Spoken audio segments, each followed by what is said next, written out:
Welcome back to Numbers on the Board. Numbers on the board,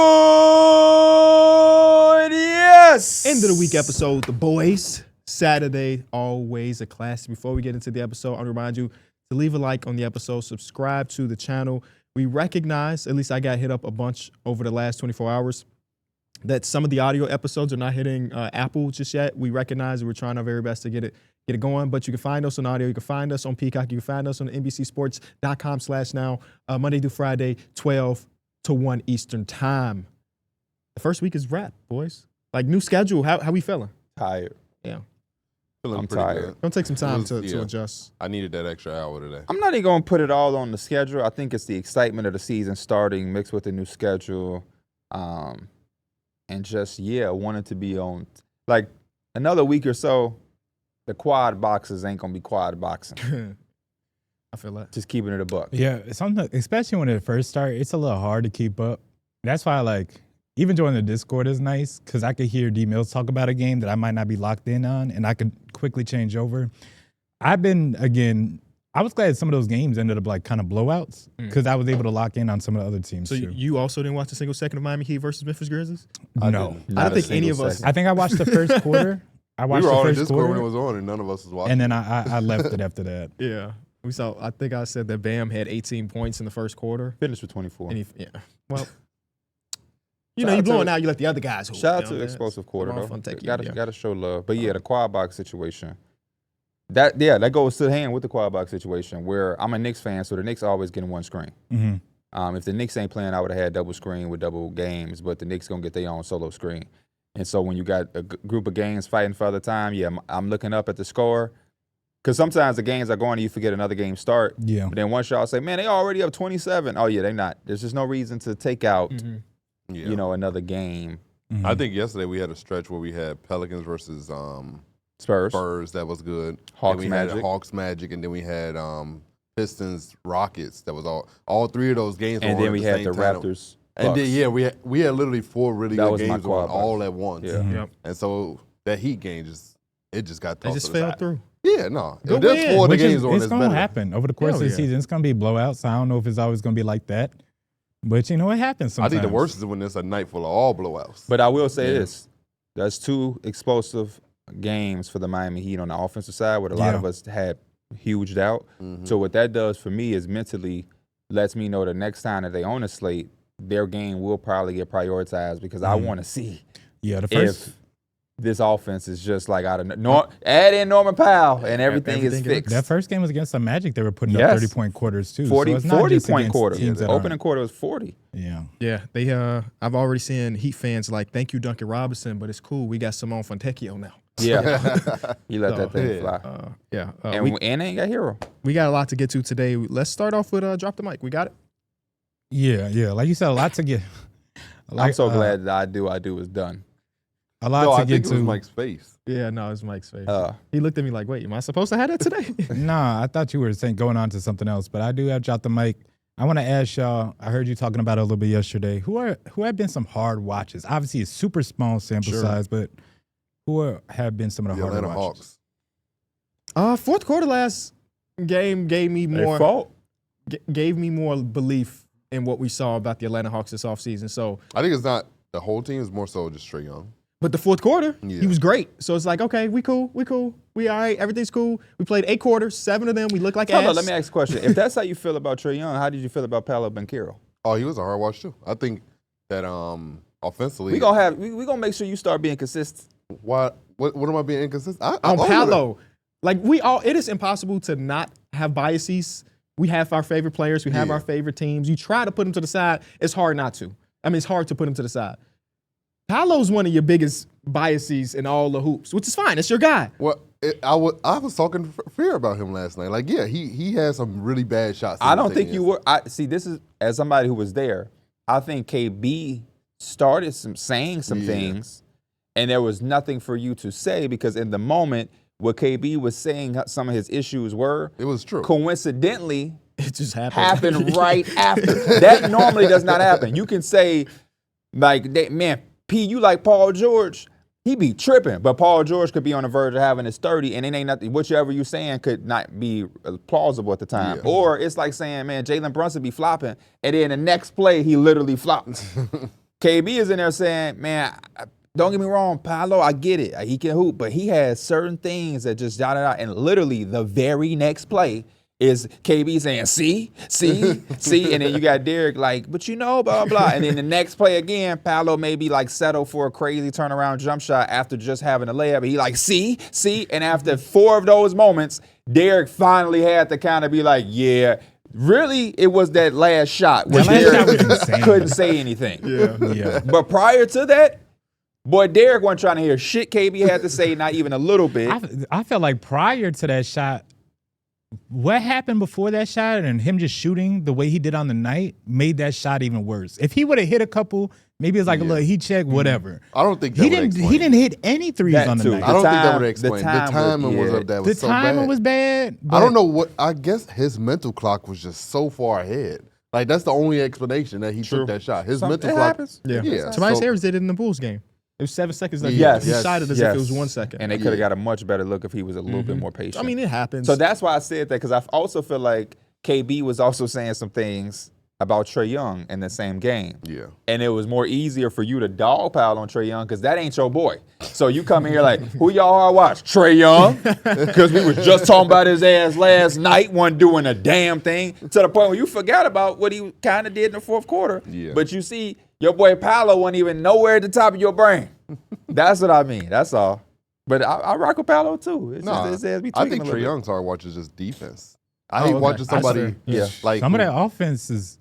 He got to hit some more shots, bro. Like, But I think he leaves his team hanging. Like he gambles sometimes, and now his team is playing 4-on-5. Yeah. And like because he never hustles back into the play. But what I He was kinda telling you just last stays night there. when you said that, my biggest issue with it is that why are you even fucking gambling? Yeah, 'cause, Nothing like, he about doesn't have his the play tools to even style or gamble. tools or body dynamics is even a risk-taking type of, if you want to dig on a drive, every player does that. But Yeah. like Trae Young be in a passing lane, like he Derrick Jones Jr. wingspan. And then like you said, there is no hustle to get back. But I also agree with Mike. I think the offensive side of the basketball, him and Paolo kind of have some similarities with the mentality of like, they got to find some ways to get some easier baskets. And that's what I want to see from Trae.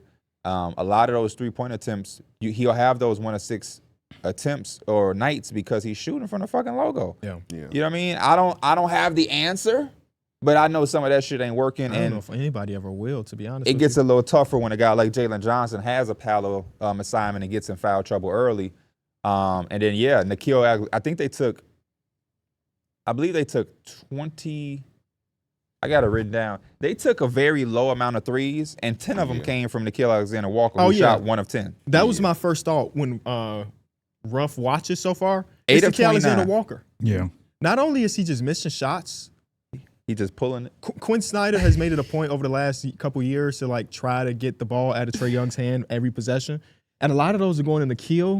And it's just like he obviously can do that to an extent, but the last couple of years, what made him so valuable was him being Catch and shoot. catch and shoot in the corner. But now he's back to like he's playing for the Pelicans again, where he's Yeah. dribbling the ball and stuff. It's like but also Trae Young playing off the ball has not been beneficial because he's literally just playing off the ball. Yeah, it's He's just not going on the moving it. floor. He's just standing. And I don't think that's a Trae Young. Well, it's probably a combination of the two because it's been 13 years, it feels like, for Trae Young. But it's like, if we are going to keep the ball or take the ball out of Trae Young's hand to make the offense more fluid, and the offense has not been more fluid, then I'm okay with just giving the damn ball to Trae Young again. Yeah. Him and Mo Gay. Keep running that because Mo Gay was great in the last couple quarters. He made some very big three-point So, shots. They shot 8 of 29 from 3, and 10 of those 29 threes came from Nikhil, who went 1 of 10. Yeah.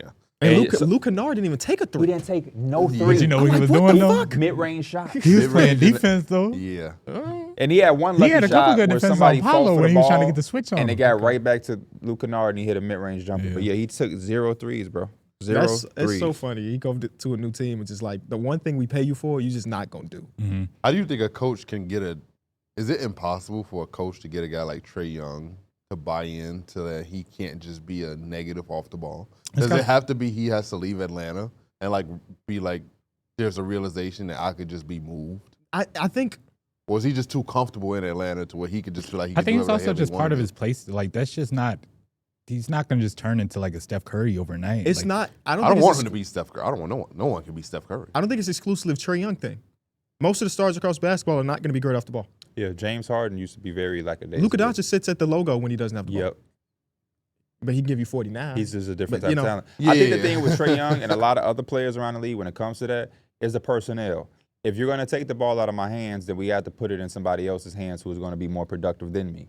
But it absolutely makes no sense to take the ball out of my hands to do, like, Nothing. what's the other option? Yeah. If the option that you have and that you're presenting to me isn't better and isn't on a level for me to trust it, then damn sure I'm not going to buy into it because why am I doing that? you Well, I can't- think they also have the option of having Jalen Johnson run the offense a little bit more. That's I mean, that's kind of a newer thing, though. Yeah. And So- even him, he's still figuring out how to be like a super good offensive player. He can get it done, but But at some point, I'm talking about Jalen Johnson. Oh, he got that shit figured out. but I think I ain't gonna lie to you. But you He have got to this let shit him figured do out. I think I agree with Mike. It's a lot of times where you can really see his deficiencies. I think everybody would agree he's still growing as a player, Yeah. but he's not at the level right now where I feel like the ball must end up in his hands at some point in Through this the game. 2 games that I've watched fully, he is the one person outside of what Trae Young was giving you in the fourth quarter because he wasn't even in the game because he had 5 fouls, because he was one of the people that was actually trying to defend.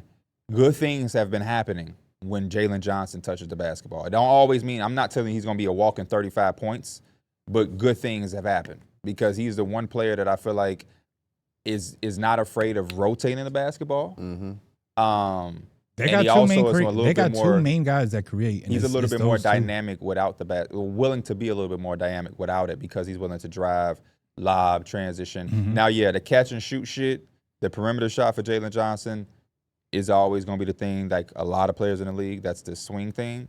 And yeah, he is still growing. I'm not trying to say he got everything figured out, but I definitely think if the Atlanta Hawks made a shift and it became more of him in the focal point, Yeah. it wouldn't, I don't think it would be a lot I of don't think you're far off because watching that game is, again, you're watching Trae Young and his struggles, and they made a comeback without him, like before the fourth quarter and before him like really doing what he does. They were able to do it without him a little bit. I think one of the things Your boy Keaton Wallace hit a big it's three. also He very did. funny we talking like this. They actually won that game. They Yeah, did. no, Like, won the they game. did. And that's without Rizache and Porzingis, so they were short-handed. I think one of the superpowers, if you will, about Trae Young is that he can make, and I'm not even just talking about these 2 games. I'm talking about like before these 2 games. He can make the most out of negative spacing, and that's a tough thing to do because there are a lot of lineups that they can run where it's like, yeah, it's Dyson Daniels and it's Jalen Johnson, who is a really good player, but teams don't respect his outside shooting. Yep. And Trae Young is still able to make that offense at least go. And if you take that away as him being that, dynamic offensive threat, then I just think it's struggle. And that was one of my biggest things going into the season. Like, when Trae Young is not on the court, how do you sustain and have a good offense? And it's yet to be seen just yet through these first 2 games. That's why I thought they would try to prioritize a backup like guard or something. Somebody just like that can roll a 6-man type spot where they're coming in and their job is to score the ball or create. I feel like they probably thought that they was getting that when they drafted Kobe Buffkin, who already kind of Yeah. out of the league. We talked a lot about Trae Young and Jalen Johnson because they are the 2 focal point part of the team. They did win a game. They were undermanned. I think Porzingis and his ability to space the floor makes life a lot easier for somebody like Jalen Johnson, which is why he had a much better first game against the Raptors, who I think was a little bit tougher for him because you have the Scotty. Like, that's a lot of length. The Magic are a tough defensive team too, but that Scotty Barnes matchup can be tough. He was taking advantage of RJ Barrett in that first game, but the spacing of Porzingis helps a lot. Hey, man, guys getting paid. They're doing what they do. We talked about it a little bit in the Discord too. One of the things that holds them back as well is Dyson Daniels. He got to figure out some shit on offense, man. He has to figure out some shit on offense. That's the thing that I was talking about kind of worried me going into the season and watching during the preseason. Again, I think they went against the Rockets, and the Rockets are really going to they're going to lock you up. But they weren't guarding Jalen or Dyson Daniels at 3. And it's just like all of them are just in the paint. Yeah, that's where it really gets hard to score. When we were ranking the top, I think we listed him as a shooting guard this year. I made the whole point about his offensive game. It's like no matter how great of a defensive player you are, it's hard to make up for being that deficient on the offensive end. He does have things that he's good at. And when he's in that floater range, you can count that as money. But if he's off the ball, teams don't guard him. And it's hard to transition that to a 7-game series where we saw teams will just not look at you for a 7-game series and be like, we're going to play 4-on-5 offensively. And it seemed like he hasn't got that much better through the 2 games. Yeah. It seemed like he hasn't really added too much to their bag necessarily. Listen, it's 2 games, people. We're going to say some shit. Y'all going to try to hold on to it. I could care less. It's only been, some of these games, teams, it's only been 1 game. Yeah. I'm evaluating what we have. The reason I wanted to ask this question too, and not that this team has some Mavericks have, I guess you could say they have some expectations. But like, so we going into the bulk of the show. This ain't even dropped the mic no more. Let's hold it because I got a lot to say about the Mavericks. I want to make sure that our boy D Mills get his Mills Mans of the week out there. This has been someone we all love, Keyshawn George. I think he's put on a phenomenal first 2 games. Last night, we saw him torch the Dallas Mavericks. For some reason, I guess the Dallas Mavericks didn't recognize that Keyshawn George can actually play basketball, and they decided that.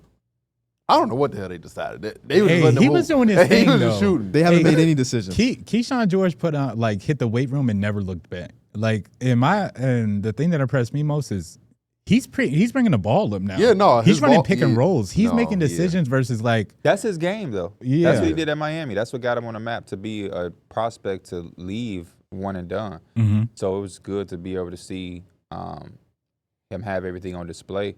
And again, we talked about the successful season for the Wizards is one of these guys separating themselves. Again, it is only 2. It's been 2 games, so you have these games here and there. But if this is something he can continue to build on, and I like Keyshawn George because I feel like even at the floor, you have a bottom line basketball player who's going to find a way to produce and be productive no matter what the rest of the situation is. But if he builds on that and is able to grow into your best player and an all-star level player. He's going to be the sky's the limit with him because he's going to be able to play with any and everybody that y'all have. That's why I was so disappointed. Not that the Cavs took Jalen Tyson. They liked him. But I was like, man, Keyshawn George is right there. Like, that's the wing. That is y'all wing right there. Yeah. Keyshawn George is right there. I believe my mocks had them taking Keyshawn George. And then they took Jalen Tyson. No disrespect to Jalen Tyson. Jalen Tyson. But Keyshawn George, you were seeing it right here. Yeah. We were talking about it, like 3 just wide open corner threes from that white corner. It was like, what the hell are they doing? How is he so open? Because nobody else on the team should command them. Like Alex Sarr rolling to the rim just doesn't put that fear. And I made a video that's going to come out later about the Dallas Mavericks. So one of the plays where Keyshawn George got an open left wing 3-pointer is like a screen will being set by Alex Sarr, but it was one of those, I don't know exactly what it's called, where they let a wing come up and screen for the big fella for a lob. You see a lot of teams open up games for this. The Spain pick and roll? Maybe. You see a lot of teams open up like this, especially in like college and stuff. And Anthony Davis was so worried about Corey Kisper's back screen that he didn't help or anything on that Keyshawn George initial screen. And Keyshawn was just like, okay. And it took him a second to realize how open he really was. Yeah. And he splat out. And that's why I've been loving a lot of these teams that's been incorporating a lot more than just like your world. We're going to have one person break it down. But the Mavericks, I just don't know. They got a lot to figure out. Yes, they do. And hold it. Yeah. Offensively, I feel they're lost. About it. They're lost. Why we hold it? Because there's one more piece of news to get to before we get to the bulk of the show. The last week, the biggest news that was not on the court was the scandal that happened between Chauncey Billups, Terry Rozier, and Damon Jones. There's a lot to be said, but here's the short of it. Terry Rozier was accused of being part of a scheme, giving non-public information about his status so people can bet the under on this game. It happened March 23rd, 2023, when he was a part of the Charlotte Hornets. There was an influx of bets on his under. Attorneys says he paid for travel to collect the proceeds, then counted the money with the co-conspirator. Rozier's legal team says that he is innocent. Of course, all these people that we're talking about is innocent until proven guilty, but it's a big federal case at this moment in time. Chauncey Billups, former Hall of Famer, not former Hall of Famer, unless they're about to kick him out. Then I guess, I don't know. Hall of Famer and former coach of the Portland Trail Blazers, who's now on leave, was involved in 2 different cases. The first one being high-stakes illegal gambling scheme where Why is he former Blazers coach? Because he's on leave and Tiago Splitter got them the first win. But if he's innocent, he would be reinstated if he's innocent. But even right now, he's on leave. He's on leave. He's not fired. He's not fired. He's on leave. So he shouldn't be former. You're right. I'm looking into the future. Involved in a high-stakes poker ring with the mafia, like literally the mafia. Didn't you go play poker with them? No, I did not. I don't know how to play poker personally. I would feel like KB would be a victim then. I would have been a victim. Rigged shuffling machines, marked cards with hidden camera tables, and contact lenses. Let me stop making jokes for Dame get on our ass. Yeah, that's crazy. Have y'all seen that? Well, Wait, let me finish. Yeah. Last thing on Billups. That was one case, and there was a separate case that doesn't name Chauncey Billups himself. They say somebody named co-conspirator number 8, but all of the things point to it being Chauncey because they said he's a Hall of Famer and he used to play for the Pistons and he's a coach right now. But they didn't say his name. They didn't say his name. But in that, they mentioned that he was telling people about them tanking that specific game, and that game happened to be against our Chicago Bulls, and that went viral. And people bet money on it, yada, yada, yada. And then Damon Jones found out that LeBron was going to miss a game against the Milwaukee Bucks, and he told the people, hey, LeBron's about to be out, bet on the Bucks. And also in that text message, it said, make sure you bet enough so DJ, Damon Jones, can get a piece. That's the bulk of it right now. And it is not put past us that we recognize that we also have gambling sponsors. Everybody, I think it was Ernie Johnson that said pretty much everybody in the sport is in bed with gambling companies. Out of all of the basketball shows that I'm aware of, I can only name 2 that don't have some type of gambling association, whether it be a DraftKings, a FanDuel, a Prize Picks, so on and so forth. So it's not put past us that it may be somewhat ironic for us to talk about this right now, but it is a huge story that we got to get to. What are y'all thoughts? My thoughts is, first and foremost, that conversation. Because the betting ad, like that shit, to me, don't excuse anything. That don't excuse anything. Because I have a FanDuel ad or a DraftKings ad or a Prize Pick ad, that means Chauncey Billups got an excuse to do that shit, or Terry Rozier? No. What the fuck does that? Why do people bring that up?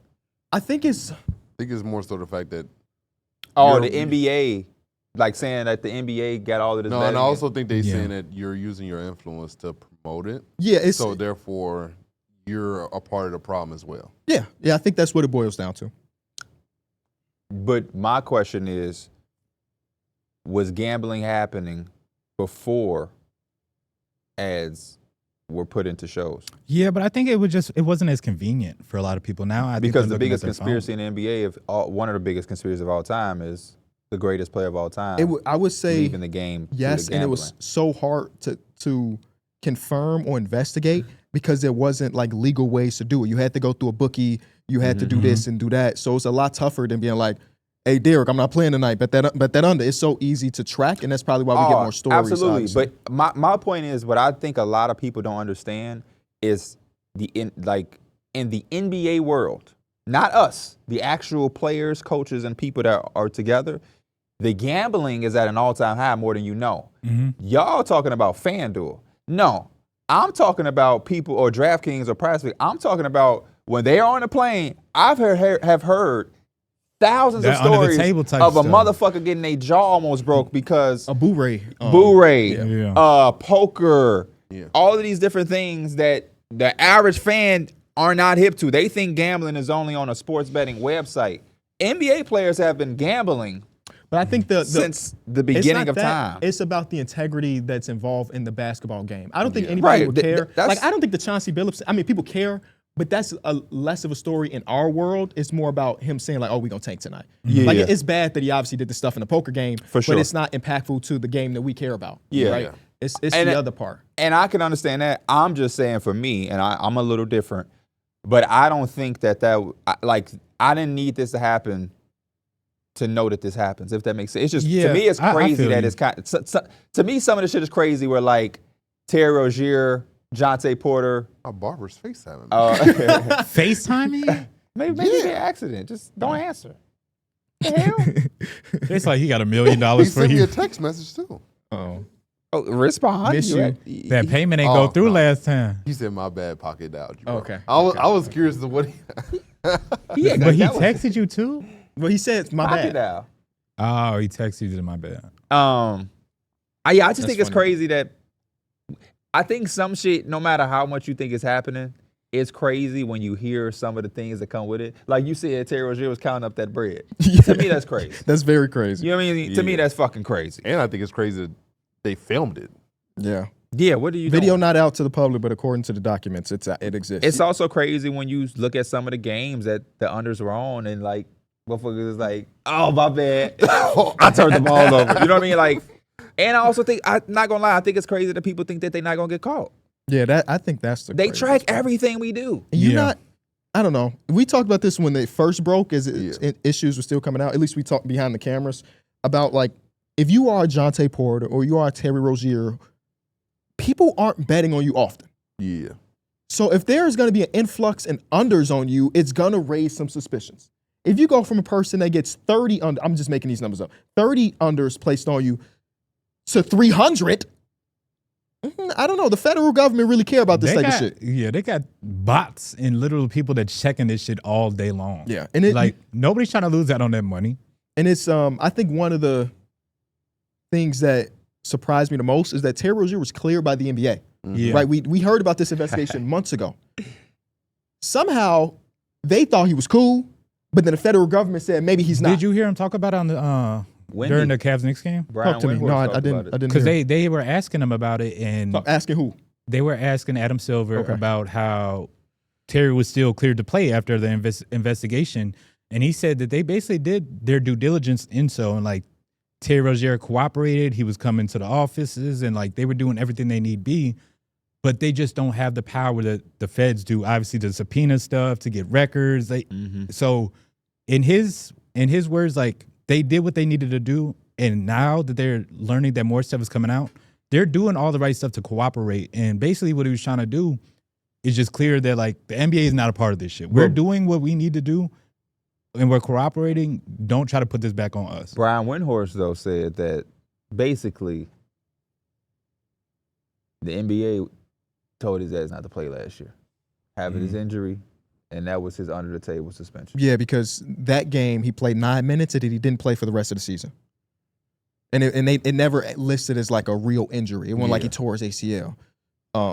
So I understand what Adam is saying, but it's impossible not to look at you because not only is the NBA, of course, engraved in gambling is engraved in the NBA, Adam Silver has been to like court meetings to try to make sure that the legislation allows it so that we can gamble on sports. It's not just like, oh, it's a big contract from ESPN Bet. It helps the league. But no, he's like in these conversations. He's in the governmental meetings about making it legal for the average person to be able to do it. So, well, the NBA is it's a business first. They don't want to lose out on that money for the gambling shit. So like they know exactly how much money it brings in for the business, so they're gonna always prioritize that first. Yeah. Versus like that part of the conversation, that's not the part where I was defending earlier. I was saying what I was confused on how it was being presented of what you said. All I was saying is having the ads or all of these sponsors and different things, it don't excuse the dumbness of a Terry Rozier who made $20 million in 1 year to be making a bet to get $200,000. Yeah. But the integrity of the game and all of these different situations happening, they are more than responsible because of the shit being embedded with the game. So that part is like, there's no defending that. But yeah, I look at some of the shit and I'm like, bro, to me, it's just stupid. You know what I mean? Even the Jonte Porter situation I felt was stupid, but I think Terry Rozier and these guys, are we talking about people that are making some crazy amount of money? And it just opens up $26 million. Yeah, it opens up my mind to a lot of what goes on behind closed doors that, again, the average fan and media person don't really know unless you're in the NBA lifestyle. Even with the Malik Beasley stuff, you know, it's crazy hearing that a multimillionaire that makes that much money in a year is late on rent or owes a barber or owes a chef. When we hear that type of shit, we like, what the fuck? You know what I'm saying? Like how, but that I guess is how different things happen. And you'll see some of these conspiracies where it's like, you know, a player took a loan from one of these people that might be in a mob or something like that. And that's how you get in bed with them. And if you owe them and you can't pay them, and now you find yourself having to say, hey, I heard D Millie ain't coming to the pod Saturday. And now you find yourself in some deep, deep shit. Because if you do that once, you do that twice and they hit big. That's the thing about we watch a lot of movies like that. But when you on some criminal shit and criminals are able to benefit off of that one time, it ain't gonna be no one time thing. No, there's no way you give insider information once and they're going to be satisfied. Instantly, it's like, oh, shit, hold up. If you can do this for us on a consistent basis, we can have something going. Mm-hmm. And that's where this shit get extremely, like, interesting and scary because I don't think a lot of us think about that part of it. The scary part, again, it's like... This shit can go deeper than we know. Yep. Yeah, the scary part with that, too, is this is so dangerous just in terms of, like, you not doing the right thing that it's like... Damn, I forgot what I was about to go with it. JB Bickerstaff had said a couple years ago. I forgot what I was about to go with. JB Bickerstaff, I remember him saying that he was getting threats. Yeah. And I had saw your boy Lamar Ball Burner had posted it like, man, P was on to some shit. But I wasn't even really on. I was just taking what they were saying and connecting dots. Yeah, where I was about to go is the scary thing is you do that shit once and you feel good about it, you do it again.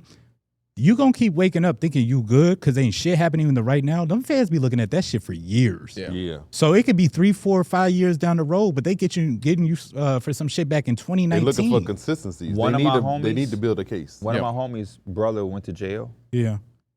A while ago, such a long time. He's out now, but he had a little operation going on, right? And he said that when he had got caught up, the feds showed him years of it, and they was letting him just go. It's almost like stealing from a department store. Yeah. They'll let you steal and steal, and then you get that $1,000 mark. It's like, I forgot I stole that. I think that's just because you can steal like Target gift cards, for example. Yeah. And keep doing it for months, and then thinking you okay. Yeah. And then one day they bring you to the office, say you fired, you can't come back. Oh, here you an because- employee doing it? Yeah, employees do this all the time. I didn't like, know. damn, you fired because we got 8 months worth of footage that say you were stealing the Target red cards. Is that some jackassness on the level of Terry Rozier? No, Okay. because that Target employee Nowhere wasn't making $24 million. Nowhere close. Okay. What about You would Johnson? defend that Target employee? Would I defend him? No. okay. But he was a kid. He was 17. Oh, you seem very personal about this subject. Okay. Well, that kid was You me. know a lot about him. Yeah, right? 17? That When kid his was me. birthday? What shoe size you got? That kid was me. I could tell that whole story right now. That kid Break it was down me. for us. So, you know me, I was getting my licks in, getting the gift cards or whatever. They had the deals where you buy certain things. Where you from? Where I'm from the Brook. You from the Brook? The Brook. I just wanted people to know, like, you said you was getting your licks in. I don't think they know what that means. Oh, getting my licks in. That means You got to find a lick. You know what I'm saying? You got to, easy come ups. come on. So, like, we got a lot of suburban listeners. Christian Dabshire heard you say licks and was like, what was he doing to the gift card? He was licking it? Get to the center of it? You buy 2 things of laundry detergent, you get $10 gift card. People was doing that on my line. I say, you know what? Let me get you the $10 off right now, and I'm gonna just pocket this gift card. You know, it's crazy. I went to the other Target thinking I was smart, trying to spend the gift cards. First of all, they just caught me. 2, I had like 30 gift cards at like $5 each, $10. Just scanning them bitches. They caught you in the act of doing it? No. Oh, okay. No, they brought me in one day, and they You was was like, getting ready for work. Oh, was your off day? no, they didn't fire me on my off day. Oh. No, They I let was- him do a whole shift and then brought him in. That's fucking crazy. I don't remember when they got me, but I Oh, was at okay, work I was and they about to brought me in, showed me all the shit. And my manager's like, is there a reason why you do it? Like, or why you did it? Like, Was this a woman? it's a man? woman. White, black? She white. Okay. It's like him and like the security Before she guard. told you anything, she was like, "Is there a reason why you did this?" No. Well, that was after, right? They showed you? Yeah. Oh, She brought me okay. in. She's like, you know why you're here, right? And I was like, yeah. Like, I have to clock in. Of course, I know why I'm here. I knew I was doing wrong. I just didn't know they was, again, you young. You didn't think they keeping up with the shit. So you when think you you're outsmarting When somebody. she asking you these questions and you're answering, were you putting on the, yeah, I was wrong? Nah. She Like just- that right there, nah. Or was She you asked like, me. She asked me why I did it. I was like, was you like, what the fuck, man? I'm trying to eat. I said it wasn't no reason. I thought I could get away with it. I would have got away with it if it wasn't for you. You met little kids. Oh, yeah, I definitely told my mom I got fired though, or not fired. Like they let me go. Not When that did I your got mom fired. ever Not that figure you had a out? case. I don't think she know to this day. Well, okay. Sarah. She watched the linear. She watched the linear. She don't be watching the YouTubes. Okay. I don't know if there's anything else to be said. I guess we'll see when the investigation is over. How This some is my people last thing. This is my last thing on the betting stuff. Have you seen the clips where it was like Terry Rozier is making this shit so obvious and he's turning the ball up, Oh yeah, over it was crazy? Yeah. Are we sure those games are involved in the scandal? I don't know. Okay. I don't know because But that's damn sure hard to me to not think so. Okay. go and look at Jaylen Brown's turnovers. That motherfucker was on the same shit. Jaylen who? Brown, Bro, who? the Celtics. Don't do that. What are you talking Don't about? do that. Don't not do saying that. that Don't shit- do that. Well, he had some If turnovers. there is one What are you talking about? motherfucker, Yesterday? in the Celtics game, he had Oh. some turnovers that you like. That motherfucker might He be did. so- Well, he just can't dribble. He We've did. known this. I'm talking about he trying to make a pass. That motherfucker going thank 2 you. miles per Terry hour. Rozier is a motherfucker who talking about do. He could do some curly loose shit. Hey, watch Jaylen Brown And now all turnovers. of a That sudden- motherfucker look like he now was you selling the see, game. now he doing too much. Now you You putting allegations. Right, you trying to get him investigated. And that's one of the Jaylen most Brown, nigga. black excellent motherfuckers we got who I just I know ain't was say that motherfucker was 300 million. I ain't saying he was gambling. I'm just saying watch the turnovers. Them, But they he look a can't lot dribble. like Terry Rozier. Rozier can dribble through a fucking phone booth and all of a sudden forgot how to dribble. That's the difference. I've seen Terry Rozier cross some motherfuckers I seen over. those ass do this. Exactly. Yeah. Now all of a sudden you talking, oop, off my foot. Get the fuck up out of here, That man. motherfucker got the Get the Jaylen fuck Brown out of left here. hand. That's He what turned them Jonte motherfucker Porter, over. same shit. He's always been able to shoot. His entire life, that whole Porter family can shoot. now he just shoot Jonte with his Porter- right hand. Dump. Dump. Hey, I'm telling people, if you ain't seen watch them turnovers, the funniest shit ever. Don't watch them turnovers. And motherfucker, he played the Knicks. Put some respect on our name. Damn it, we the best team in the fucking NBA. Behind. Who? I know it. I know you're not talking about a motherfucker who played a whole nother game. The Thunder got 3 games played because they went to 2 overtimes. That's 4 more quarters. They got 3 games. No, I was thinking about there's another undefeated team I guess we'll get to. You like that? I'm gonna piss. like- Oh, you The fact talking about that that they one went to double undefeated team? Yeah, they won. That's 3 Oh, they games. is kinda They wrong. got 83 games on the season. Fuck you, say 83 games schedule. All right. Who the Now other undefeated team though? there's a few of them that look real good, like the Chicago Bulls are Oh, undefeated. get the fuck out of here. Who else is They undefeated? really did that to Detroit on opening night. Our man. Milwaukee Bucks. Yes, Milwaukee Bucks look good. I don't believe in that shit Did you at say, all. did you say our I Milwaukee don't Bucks? believe in I that did shit. say our. You Damn don't it. believe in what? I don't believe in the You Bucks. just want Giannis to get traded. Giannis is the only reason why they even could, like, remotely. He's in always those been the games. only Yeah. reason, really. Let's just get into the bulk of the episode. We start off with the Bucks. You're Yes. 2-0. What don't you believe? What do you? I mean, obviously I nobody mean, feels like they about to win a championship. It's just like so they can win games, especially with Giannis. But sometimes that lack of talent really do show, and it's in the grand scheme of things, it's probably gonna be a letdown come playoff time. I don't know. Against the Raptors, I thought they did all right.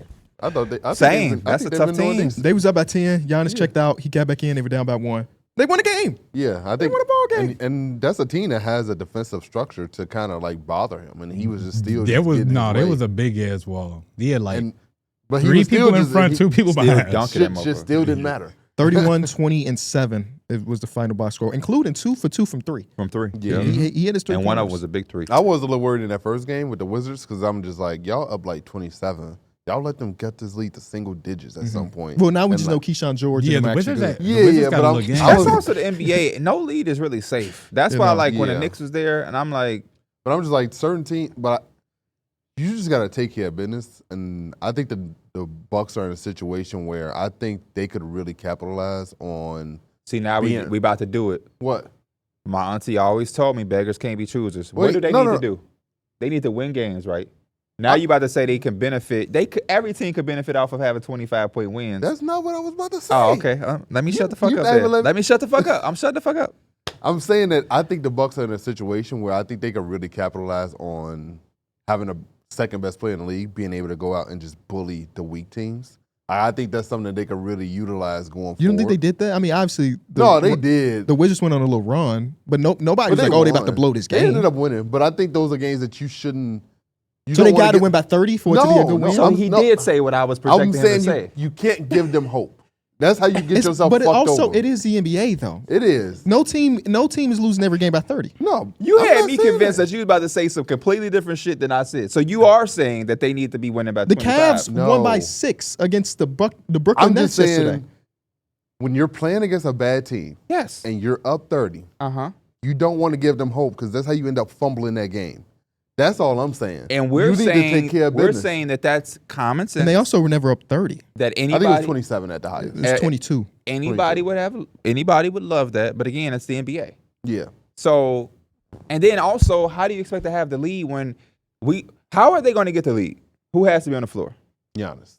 He can't play all 45 Once you get a His 22 plus point, minus have been crazy the first two games. when you Yeah. get a 22-point lead, what are you going to do? You shoot threes. You're going to take him out of the game. Yeah, You're don't gonna need take to him out the game. And so Oh, guess those what they're two going out to the do? game. They're going to cut into the lead. Yeah. So it's like at the end of the day, the Bucks need to win games and position themselves to be able to be in the playoffs. That's all. Bakers can't be choosers. The Bucks are 2-0. They handling their business. That's all you can ask for. Yeah. We're not going to put them under a magnifying glass and now be like, oh, well, they It need to just be made winning. me kind of question the defense. That was really kind of. Were my you own thing. ever not going to question anything about this team because you know it starts and ends with Giannis? That's my same thing with Mike. I don't know how y'all thought anything else. You saying you don't believe in it. What is there to ever have believe in anything outside of Giannis? I'm just not looking at their 2-0 start like, oh, they could do something this year. I'm looking at them the same way. But what were you looking at them before? A playoff team? Probably like a 6 seed, 5-6. That's a great ass season for this team, in my opinion. They don't have shit but Giannis. I mean, okay, Miles. Nobody's thinking this 2-0 start means they about to be the 1 seed. Right. Nobody's looking at it. We like always had them at like 5. They're not in the play-in. They're comfortably in the playoffs. What a chance to maybe get out of the first round, which they haven't done in the last 3 or 4 years? that. Since 2021, right? 2021, 2022. So yeah, the last whole 4 time. years. So if Giannis can be healthy and they could be a 5 seed comfortably in the playoffs and position themselves, 5 is right there. 4 and 5 is as even of a series you're gonna get. That means they have a legitimate chance to get to the second round. That would be a good year for the Bucks. And we talked about that. Like if they were able to do that, it maybe give you a little bit more security where Giannis feel a little bit more comfortable, it buys you some more time versus if they was 0-2, you probably be on this bitch talking about, oh, that time ticking. That time ticking. I still feel like that. I think it's going to be another first round exit. It's just Giannis is not going to want that shit again. Can I ask y'all, and this is a genuine question. Y'all on the Bucks ass. I do not fuck with y'all right now. I like the Bucks start. Y'all You like like as the fuck. Bucks? I like the start that they had to the season. Oh, so the far. start. Yeah. I like the Bucks. I really like Giannis, which I means like that I Giannis have too. to like. They have Giannis Antetokounmpo and everything around him complements what he does. Cole Anthony coming off the bench. He is like looked They great. need that Yeah. firecracker type of guy. They do. How? Here's a 2-game real life I'd rather have the Bucks start than the Lakers. Fuck. exaggeration. How not up for grabs? How secure is best player in the world to y'all? It's not secure at all. I don't know because Wemby, and again, it wasn't the first game Wemby, but Wemby makes me question that shit because it's already has a race with like Jokic, Giannis, and then I guess Shea's trying to knock on that door. Look what Luka doing. And Luka too. You got that. Yeah, so it's really open. I think those are the 5 players you would have a conversation about I best. still player in hold the world. Jokic there, but it's a lot closer than it was. Yeah, I 2-game sample size is probably Wemby or Luka, but Can't be Wemby. Can't be Wemby. It's Shea. No, forget about the 2-game sample size. We just talking about best in the world. It can't umbrella, be Wemby though, not because just if it's these 2 Wemby, games. then the cat got to be involved based off you. I'm not even just talking about 2. I'm just fucking with you. looking at the players for players. Obviously, we It's talked not about secure. It's not the Bucks secure. All the, haven't it's not done as anything. secure as it was for the 10-year. Well, damn near 20 probably that LeBron had it. I just wonder how. Obviously, it takes a lot of postseason success, I would say, for people to unanimously put anybody over Jokic, which makes sense. Jokic, in my opinion, still is the best in the world right now. Yeah, but I do think is that there's not that. It felt like for a couple seasons there was a gap between number 1 and whoever the hell you had at number 2, whether it be Giannis, whether it be Luka or Shea. I don't think that gap is that ridiculous. It's not. Like at the end of the season, we could say there's a different best player in the world, Yeah. which I feel like wasn't necessarily the case last year or the year before that. I don't know, because I was a person that was saying Luka was going to take it that year that they went to the finals. Before they went to the finals, I was predicting that Luka would go on a run, but I thought they could win it, and he would snatch the crown. And so even then, I didn't Going to the think it finals was, ain't do nothing but get his ass traded. unfortunately. And you see Mavs fans are up in arms because what Mavs fans are saying now let's is do that team now. they're having a tough start to the season. And if they continue to have such a tough start, it's a lot of speculations. Apparently, somebody heard Jason Kidd tell his wife, I can't do this shit for much longer.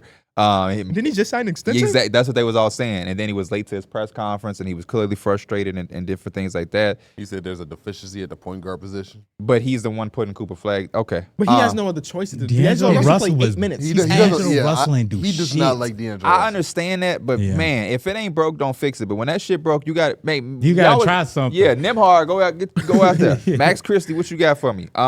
Max Christie, I'm sorry. It's But last thing. Yeah. They're saying that if this continues, it will position them to only have the only thing that they would be able to do is try to trade Anthony Davis. And the fans were saying Nico Harrison can't get off the fucking hook because he lucked up and got Cooper Flag. He said they had the 2 to 3 window to compete in championship.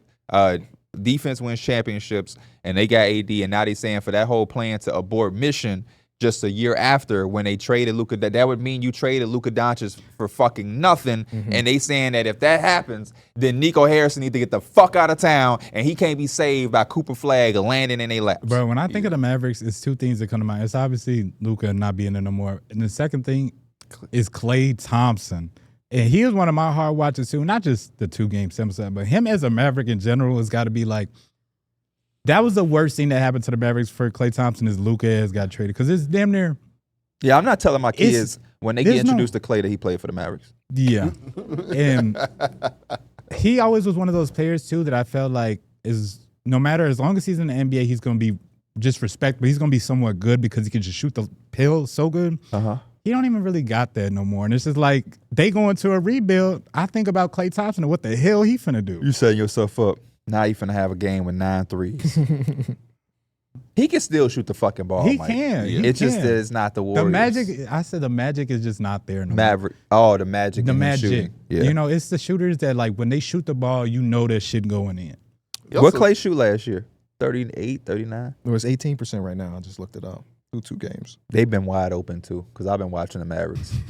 They've been wide open. They was. You know what pisses me off? Because I was looking, they didn't hit. They was shooting terrible, bro. They shot 29% from 3 last night. Anthony Davis getting used some goggles too. Holy. You know what's DJ Academics voice. what pisses me off? There are too many teams over the last couple years that take a good player and be like, he can run point guard for us without him being a point guard. Yeah. Cooper Flag, maybe it end up being good for his development, yada, yada, yada. But the motherfucker obviously is not a point guard. And it's a team that tells you that they're trying to compete, and there's no way you're trying to compete without any point guard play. And it bothers the hell out of me because I think we had this conversation yesterday. There's just a bunch of players that end up in this mode. It's a 2-guard that's somewhat small. He's a good offensive player. Let's put the ball in his hands 100% of the time. It's such a bad recipe. And they didn't even try to remedy it. Obviously, you say, like, we're on D'Angelo Russell. But for D'Angelo Russell to have to play, 8 minutes last night, lets you believe that they never believed that he was going to be the starting point guard in the first fucking place. Jason Kidd on fire Nico chance after loss to Wizards. I think they have a right to vent. I would say be patient, but I understand the frustration. This is a game of expression, and the fans have a right to express themselves. Anthony Davis does not look good. Nope. I know the box scores say 27 points, 11 rebounds, yada, yada, yada. He looked old. He looked slow. He looked out of shape. He looked like he didn't give enough effort on the defensive side of the ball. It's a lot. He had a play where he tried to dunk and he got it blocked. By Alex Sarr. Alex Sarr was doing He some looked good good. defensive And plays, the man. Wizards commentator was like, one thing that's undefeated is Father Time. And I was like, come on now. Already? And I was like, he is not old. I bought a lot of stock of AD going into the season. Yeah. I thought this team was just going to be better. And, hey, I do think this team don't need to panic, like Jason Kidd is saying. Kyrie Irving on this team makes this team completely different. Yeah, because when you don't have a point guard, when you don't have point guard playing, your offense is already kind of clunky with the 2 bigs and a wing who is still developing, and then Klay Thompson. It's like you need someone who could organize all this shit. Even outside of that, though, because I agree with what KB was saying, and that was funny about the games being on Amazon. Because Steve Nash was the one on their panel saying it, and Blake Griffin was like, "Oh, of course you the one saying it." They was just fucking with him. But I think the thing with the Dallas Mavericks too is not only is Cooper Flag not a point guard, his value is just a player that does a lot of things great. Yeah, and he's not like this dynamic scorer. So they don't have a perimeter threat. They don't have a dynamic scoring. The shit is slow paced. They can't make shots from the perimeter. And Anthony Davis is their go-to guy, which makes this game a little bit more slower. Yeah, it's gonna be a half-court game, but I thought twos and shit. The Kyrie, dynamic. Yeah, the D'Angelo Russell thing is a little bit disappointing too, because they should have some type of connection from when they played in LA. That's why I look at them as like, but they also really, D'Lo don't defend, and you know Jason Kidd does but not. It's okay if you nobody defending them right now. Well, It's yeah, okay that if is you get true. all that size too, though. Yeah, D'Angelo Russell may also be a player who I don't think is out of the realm of possibility. That's rhythm. Let him try to start.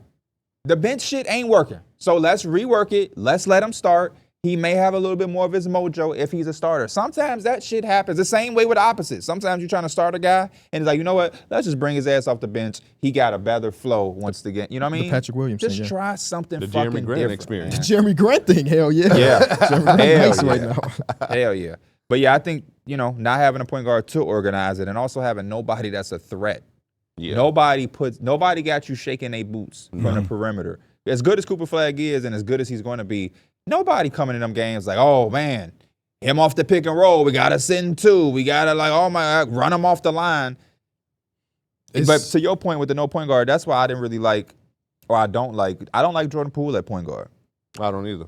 He is a straight. When Jeremiah Fears comes into the game, Jordan Poole be damn near doing the stanky leg because it's like, I could get him. I can be in my mode, and yeah, I kind of prefer that. So I definitely agree with you. I don't think Jordan Poole's a starter in the NBA. I don't think he's that guy. When DeJounte comes back, he won't be. Yeah, I just think this is just a situational thing. I just think the best value for Jordan Poole is a 6-man coming in 20, 25 minutes and shooting a damn peel. I think that's his best value. Let me see your hand. I don't. Hold it. He's getting paid. Yeah, I know. So He's getting paid like a starter. The bench days are done. Once I you just get think 30 million, I hate that political part of the NBA. well, besides Jeremy Grant. I hated two D-Mills. The Portland Trailblazers don't care if Jeremy Grant come off the bench. I think Jordan Poole will too. Whenever DeJounte comes back. He's not playing this year, though. At least I don't think he is. DeJounte? No, he recovered from the Achilles last year all offseason, so he should come back some He point. should come back Okay. at some point. You don't think – no, because then they lineup would be DeJounte, Herb, Trey, Zion. Yeah, They had Sadiq They said they starting Oh, last yeah, year, last game. Shit, Derrick Queen got them minutes. Hey, Derrick Queen looked healthy Zion. Derrick Queen looked phenomenal in a bounce back game because I did not like the way he looked. Phenomenal in what he looked like in the first game. Yeah. He had a couple shots down the stretch that he airballed. He got to get his time. He fouling the hell out of motherfuckers. Yeah. Last thing on the Dallas Mavericks, at least for me, Nico Harrison built this team with the identity of defense wins championships, and they look fucking horrible defensively. And there's no savior. Kyrie can be the savior of the offense. Yeah. There's no save to the defensive side of the ball unless Anthony Davis turns into 2016 version of himself, which just ain't gonna happen. So fire Nico. I agree. Because I can't even imagine, because I think Reese went back to his Mavericks fandom, right? Yeah, I think I he saw did. that. Made a little post. And Yeah, he shit. made a post of him following back, him back yeah. on He did? Instagram. Yeah. I gotta go look at that. Tried to hop on Dick thinking it was going to be convenient. Cooper Flag got us. I can't I'm just playing, imagine Reese. watching your team lose to the Wizards in that fashion and then turning on Amazon and Luka has nearly 50. Yeah. That's got to be a tough pill to swallow. But that's your reality right now because of Nico He got Harrison. 50 with nothing, too. Like, Yeah. that's a weak part. Well, no, of it. I think he missed that free throw, right? So it was 49. 49.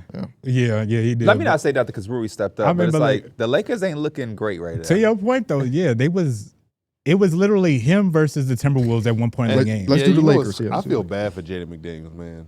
Because he be doing so well, but he, it don't matter. and he also was getting no help on them screens.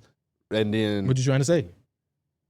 Rudy Gobert was just no help on them fucking Yeah, screens. Rudy Gobert is like he's falling off a cliff, unfortunately. And like he was so far back in that drop sometimes that he wasn't even a fact.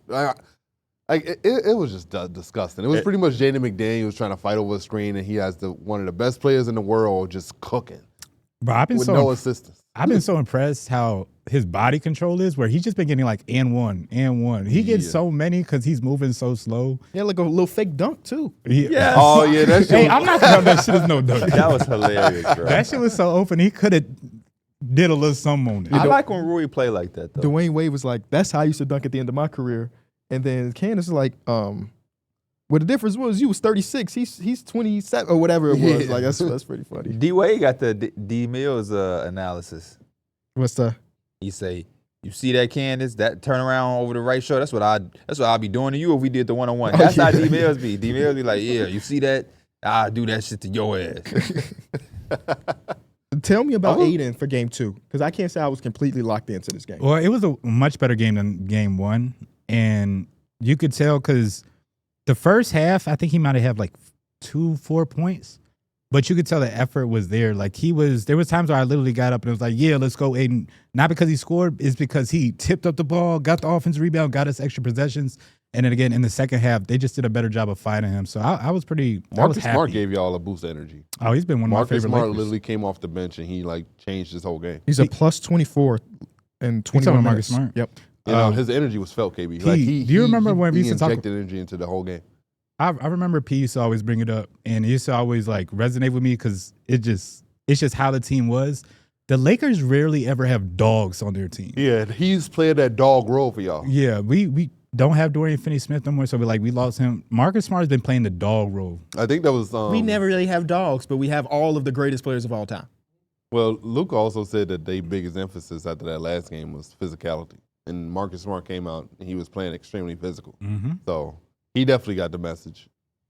Good win against good team. Good win.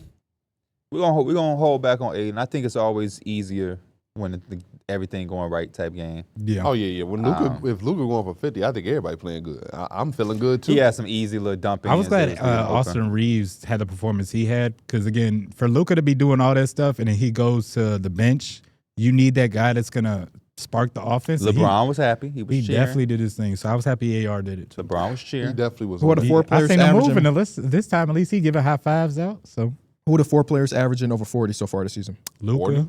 Luka's averaging 46. He's averaging 45. Aaron Gordon. He's averaging 50. It is one game, but it's the average. And The average of then 50 and 50 is 50. We missing. One guy. Is it Wemby? No. Wemby's at Wardell 34. Curry. Okay. Not Steph Curry. He's at 33. Who else scored 40? Anthony Edwards. He's at 36. Shit, because he did drop 40. So that game against the Lakers really okay. Who we forgetting? You may forget it because even though he led the league and led the team in scoring, he wasn't the number one talking point about his team. But he scored 40? He scored 40. Oh, they played one game, Tyrese? Tyrese Maxey. Okay, they only played one yes, game. yeah. It was all about VJ. It was all about VJ. Yeah. It's all about VJ on your 16th birthday. Somebody threw another team out. The Pelicans. Pelicans, We kind Pelicans. of briefly talked about him, but Zion has looked phenomenal. I'm loving what I'm seeing from him. I'm loving the fact that he's using his, How many steals he get last night? I'm watching his steals, bro. Yeah, no, the steals. He might be that's steals that's leader. the thing that I'm really like intrigued about because like defensively, he's like locked in on that side of the ball. Even I saw him playing against Wemby last night, and he's forcing Wemby to take tough shots instead of getting to the basket. He's like being strong with him, and I also was saying he's not running from that smoke. He Like wasn't. he wants to smoke with Wemby. Bro, I Like he was really insane, wanted bro. it. It damn near, and I'm talking about like him on the offensive side Yeah. going at Wemby. Yes. It looks weird, but and he got his shot blocked a couple times. Yeah. You're gonna expect to, But he but was he was getting buckets down low. yeah, This is and like, also bro. he's wanting to guard him on the other end. Like he wants to smoke, and I'm like, I love that shit. This is what our game miss. yeah. Key matchups want to smoke with each other. Like Yeah, that's bro. that's what we need. 1 foot difference in height, too. He was going at him. Yeah. Yeah. Getting his shit blocked, get it back, go right back at him. Yup. Zion don't give a fuck. I respect it. I love it. Caught him lacking on that tip. What'd he dunk. do? Oh yeah. How you do that shit again? Did y'all notice? I know I mentioned it a bunch in Discord. His tongue was out of his mouth the whole Yeah, no, game. he was. How you licking do the that corner shit? of What'd his he do mouth the again? whole time. I don't know. I don't know. Even though it was so Fuck. fun to watch. Oh, was it this? Oh, yeah, with the Z with his Yeah, hair. yeah. It was so fun to watch. They ass are still 0-2 right now. So, Yeah, no. Well, at least they're- it's okay. They're a fun watch though. I would agree. I mean, they're fun watch. I 100% agree on that. I would They agree had a on good game so against Memphis too. they don't own their pick if they Oh, yeah, keep true. being ass. They fighting, man. Atlanta looking like, all right, we got it. You know, because they had a good game against Memphis too. So, Yeah. I mean, they did blow that game. yeah. It was close, though. Jeremiah I would have Fears. wished they were able to close out that last game with Wemby fouling out. It's like, we Yeah. got the advantage right here. We obviously. Stephon ain't Castle do had nothing 9 after that. turnovers. But my Yeah. boy stepped up big for them. Mm-hmm. He had that big three. That's at the- young that Jimmy. big If three. Jimmy Butler and Drew Holiday had a baby, it would be Stephon Castle. That boy can play some basketball. What's another team? I'm gonna go to the Rockets. Yeah, they're also 0-2 on the year. Another team that's playing without a point guard. Obviously, that is injury based Yeah. versus team building based. And I don't think Amen is a point. Amen is not a point He's guard. not. Yeah, no. It's another one of the Unfortunately. development things. And Reed Shepard looks like a deer in headlights sometimes, especially when he played against the Warriors on opening night. He looked. Plays the Thunder. The Thunder on opening night. He looked scared as hell out there. Boy did not. He was not. You would have thought they threw him into the finals. You know what I've been saying though? That's the about- funny thing about the Wemby stuff, though, because I've dealt with the same thing. Is like the first night they come out guns blazing, and everybody tweeting you talking about it. They did the same thing with Sengun, Oh yeah. but last night I didn't get no tweets. Sengun, he really went on shit yesterday. Which is he a also he almost fouled out. He had 5 fouls, so Yeah, which he is really fine. wasn't able to be But on the court that much. that's I just love the first day because you're able to just pop shit. Like, Yeah. look, you had them 8. Hey man, whenever Wemby do anything, I get my DMs. Yeah, it's just Hey, sweet. fucking one thing funny. I do love about Reed Shepherd though, They gonna steal my boy though. his confidence is off the charts. Like you would see a lot of young players and just shy away from those type of moments. He's he's shooting the ball. He's shooting the ball. And it's like we'll live with the results later. So. The Rockets, they just don't shoot threes. Yeah. What they shoot 22 threes last night, if I'm not mistaken.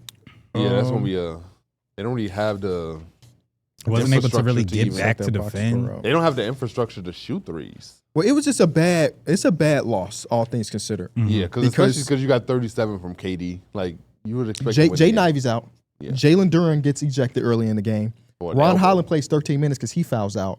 You win the free throw battle, How many and you turnovers? still lose how many the game. turnovers Cade have? Oh no, and He Isaiah had 8 or 9. Isaiah He had Stewart a- fouled out in this he had- game as well. K had 8. This my 2025 book. Yeah. K had 8 turnovers. Pistons had 31 personal fouls. And a bunch of just trying to box on the night Ron too. Holland Bunch of fouled out in fighting. 12 minutes. Yep. But everybody who played a minute for the Pistons made a 3 besides Duren, who got ejected. That was kind of fucking crazy. 16 shot attempts from Asar. Not used to seeing that type of aggressiveness. On the Rockets side, only 22 threes from Houston. They left 11 points at the free throw line, 37 to 48. And they had 15 assists to 13 turnovers. Yeah. Another thing I wrote down in my notes with the Rockets, where the fuck is Tari Eason? He hasn't been playing well.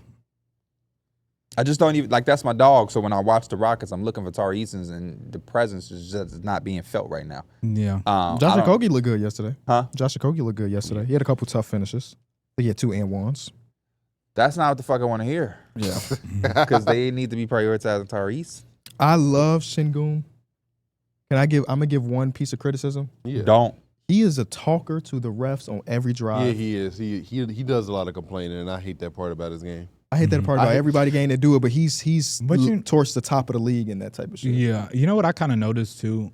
It's a lot of the big guys too. Because in reality, he's probably getting fouled every possession. 100%. He's that big. I mean, it's like the whole Shaq, LeBron James thing. You're that big, of course you're going to get. So you have to decide as a referee which one is marginal enough to not call versus do call. Şengün is talking like every single play, he's got his head punched. It's like, you know? I had said it yesterday. And some of those is he's just not getting back on defense because he's talking. It becomes a thing. I had said yesterday, I was like, I hate when the rookies do this. That just pissed me because I was like, that's a new feature for you. Like you shouldn't even be worried about that. Like you should be hooping. Yeah. Like running around. Like Darrick Queen did that a few times yesterday, and I was like, bro, just go hoop. Fuck this. I'm telling you, Go hoop. I'm telling you, all this is defense mechanism. Yeah. Yeah. I fucked up, but let's actually. But like, have you ever seen players do that shit so hard? Like Donovan Mitchell did it yesterday, I think, because the ball got knocked out of bounds. Yeah. He was like running up to the Kenny Atkinson trying to get him to challenge it, and he's like, "No, we're not gonna do that shit." Damn, you watched that game? You crazy. I mean, that would happen I'm like just the first. talking. It happened like the first half. I got notes on that Yeah, I game did too. too. I watched some. Especially the last 6 minutes or so. Hey, the shots will fall for Zoe. The shots will eventually fall. You want to just talk about the Cavs right now? Yeah, I think he went shotless that game as well. Sam Morrell stepped up big. Yep. Evan Mobley must stay aggressive as well. Oh, man. So you saw all the pass outs when he had a small Yes. defender? Oh, yes. D Yeah, Wade got he like aggressive. 7 threes, it felt like, in the fourth Yeah. quarter from kickouts. That was night and day versus how he played against us. Because I watched the Knicks game too. He had Cam Thomas on him, and I was like, Cam Thomas is forcing you to pass the ball out, Emo? Yeah. You did. I did hear you say Like that. that's If disgusting. you want to be Tim Duncan, you got to take advantage of that. Yeah, and Cam Thomas don't even want to defend. He did a first job. The first game, he did a really good job with that, just being aggressive on the whole night from the jump. Yeah. Well, I think in that first game, though, he had like 16 the first half or like something like that. He didn't end with But him. he was shooting like It was the aggression and the yeah, shit. like he was backing down, and it didn't matter that other people were coming to dig or help. He was just like, "I'll shoot over." I think that my criticism from game one is like out of all of his shots, I think only 4 of them came in the restricted area. Yeah. Like you are big as shit. Oh, you're talking about some. He did take a couple threes too. A lot of threes. Against the Knicks, right? Yeah, I guess the Knicks. Alonzo Ball still can't shoot the ball, but Where he be? Yeah, at? he got 8 assists, though. yeah, it's They gonna come up could though. use, I mean, everybody could use health, but they could desperately use some health and another ball handler, which is, I guess, Darius Garland when he's healthy. Yes, and then you got Lonzo off the bench. So I don't think ball handling will ever be. No, I'm more talking about not just passing, but like penetration. Lonzo don't provide any of that. Yeah. So like a Darius Garland or what Ty Jerome gave with him last season. Bro, I think Darius Garland and Jerry Allen got the best connection. Honestly, like pick and roll connection in the game. So they need Darius that. Garland's Over not gonna be Cade back and to, like- Jalen Duren? I'm taking I Cade. ain't rocking with Duren for what he did to him, man. Yeah, I saw a tweet by Bias Houston, like, what does Asar do? Or what does, whatever. They got into some scuffles. What does the other twin do if they get into a fight with a teammate? Jabari and Asar get into it. Exactly. Right. I think It's you just let them rock out. No, they let him rock twins. it. That's your brother, It's though. different. Not even brother. That's your we twin. just That's your we just twin, found out yeah. something about him, didn't we? We let him rock out. What if your brother getting his ass beat? You right. He Let him rock out. He gonna sit there at that baseball game and be like, damn, KB, you gonna let him do that to you? Oh, I told you not to mess with him. Told you he be on that. No, Hey, you leave just break him it alone. up. His ass don't. He don't be listening. You just break it up. He gonna be like, why y'all picking on him? It's just such a small moment, but like as they're getting into it, you just see Isaiah Stewart walking up with a big ass smile on his face, bro. It's like, dog, you just know you finna get on some bullshit. What Isaiah about- Stewart's talking to coaches, talking shit to coaches and stuff. What about Paolo and Mogay? Oh, that shit was so fake. Did bro. you see that, Mike? No. That shit was so, A so foul happened. unnecessary. The ball stops. Mogay got the ball. Paolo tried to take the ball. Why? I don't know. Ball finna go to the ref. Mogay, he don't let him take the ball, and now Paolo's going back and forth with him. And then you know what's crazy, Mike? Mogay gets a tech for Yeah. unsportsmanlike He did conduct. get a Yeah. tech. And I was like, what the hell? That shit was so pointless. It wasn't even one of those like stoppages where I'm trying to get the ball to inbound. It was a foul, so you can't. The ball's going to the ref anyway. It was just some stupid extra shit, and I'm like, hey, I blame Desmond Bain. He in that locker room hyping them boys' heads up. If you want to make it to the league through community college, you probably should go to Monroe Community College. Because that's where Mogay came from and then transferred Washington D1. State. Um, Yeah, Washington State. You ain't got to check it. no, Stony Brook University, then Pitt. He didn't go to Washington State, bro. Not according to Basketball Reference. You might be right, but I'm just reading Basketball. I'm looking at the wrong Mogay. There's two Mogays. I forgot there's two Mogays. There's two Mogays. There's two Mogays. Sorry, forgot. Yeah, one went to Pitt and the other, yeah. The one I'm talking about. You're went probably to right on Washington that. State. But the reason I say Monroe Community College because they also had Naquan Tomlin go there. They Who got two. plays for? I actually don't know. Who plays for? I have no clue who that is. Y'all got to lock in, man. Y'all got to lock in because he's actually playing. What team? No, he actually hasn't played yet. The Cavs. He plays for the Cavs. I'm about to say. He played preseason. He played summer league. He actually had like a 37-point game in summer league this year. Damn. This is what you get on the YouTube episodes. You can't get on the Peacock episodes. So he hasn't even touched a court No, he played last season. all last season. He hasn't played a minute yet this year. Motherfucker, I don't care. He's also from Harlem, New York. He went to Monroe Community College, then Chippewa College, then Kansas State, and then Memphis. That NBA grind sound crazy. Bro, Wasn't he wasn't he like heavily featured in the summer league? One of the biggest talking points. Yeah, he had like a 30 ball. Yeah, come on, man. Oh, that so he didn't play. Oh yeah, then I'm not supposed to. Y'all forgot I wasn't at Summer League this year. I wasn't either. None of us I was in Vegas, but I wasn't at Summer League. I was having, You may have I been in the was same having a good hotel room. Hotel as bro. Didn't even know. time. Hell no. That's Cavs. Move to another team.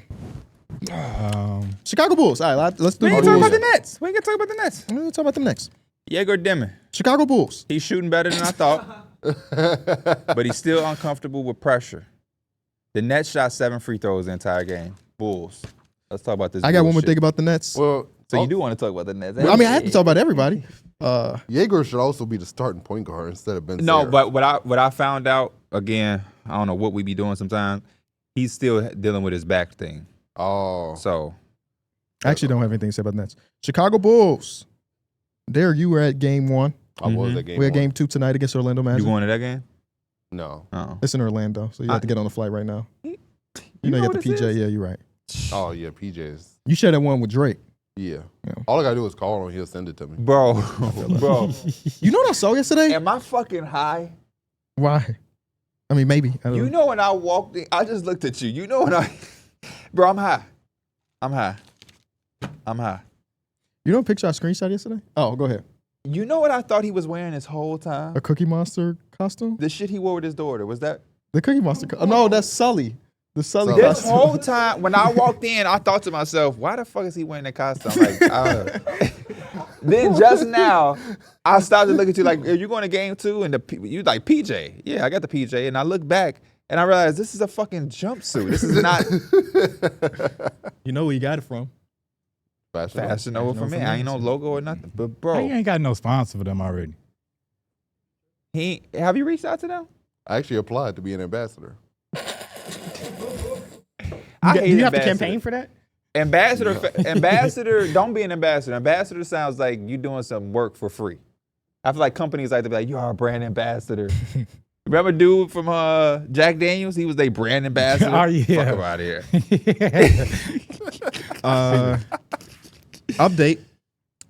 Ravens quarterback Lamar Jackson will miss his third straight game Sunday to a hamstring Thank injury. you. Thank you. Tyler Huntley is That's set fucked to up start. to say. I go against. I Not don't know only fuck. don't Just let- say that not publicly. Thank you. Yeah, that motherfucker hurt. I'm He ain't so getting happy better. he hurt. No, I'm happy he's missing this game. I can't afford to lose no more games in fantasy. Mike, you're You wanna not get about to swooped? do Reese. anything. Oh, yeah. You're I not might about to do lose. anything.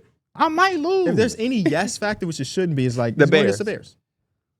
Now we got to guard Snoop. well, that too. Even then, I want to go Snoop. against because if we You know find a Snoop? way to lose, Snoop off the wire. At least you would say I lost to Lamar Jackson. if we find a way to lose this shit, it's extra fucking pressure. Chicago Bulls, Darrick.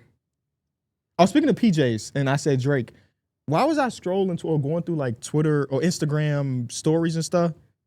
When the fuck did Los Polos become best friends with Drake? Because he glazes them. I don't And know. remember that one time they had that stream? I think who went? Aiden took all of them there. I don't It know was that. like Aiden, Benadon. Yeah, They they went to a concert. Yeah, Wireless. There you go. He took all of them dudes. Not only is it like, this is a post that you would see Los post. Like Drake posted this solo picture.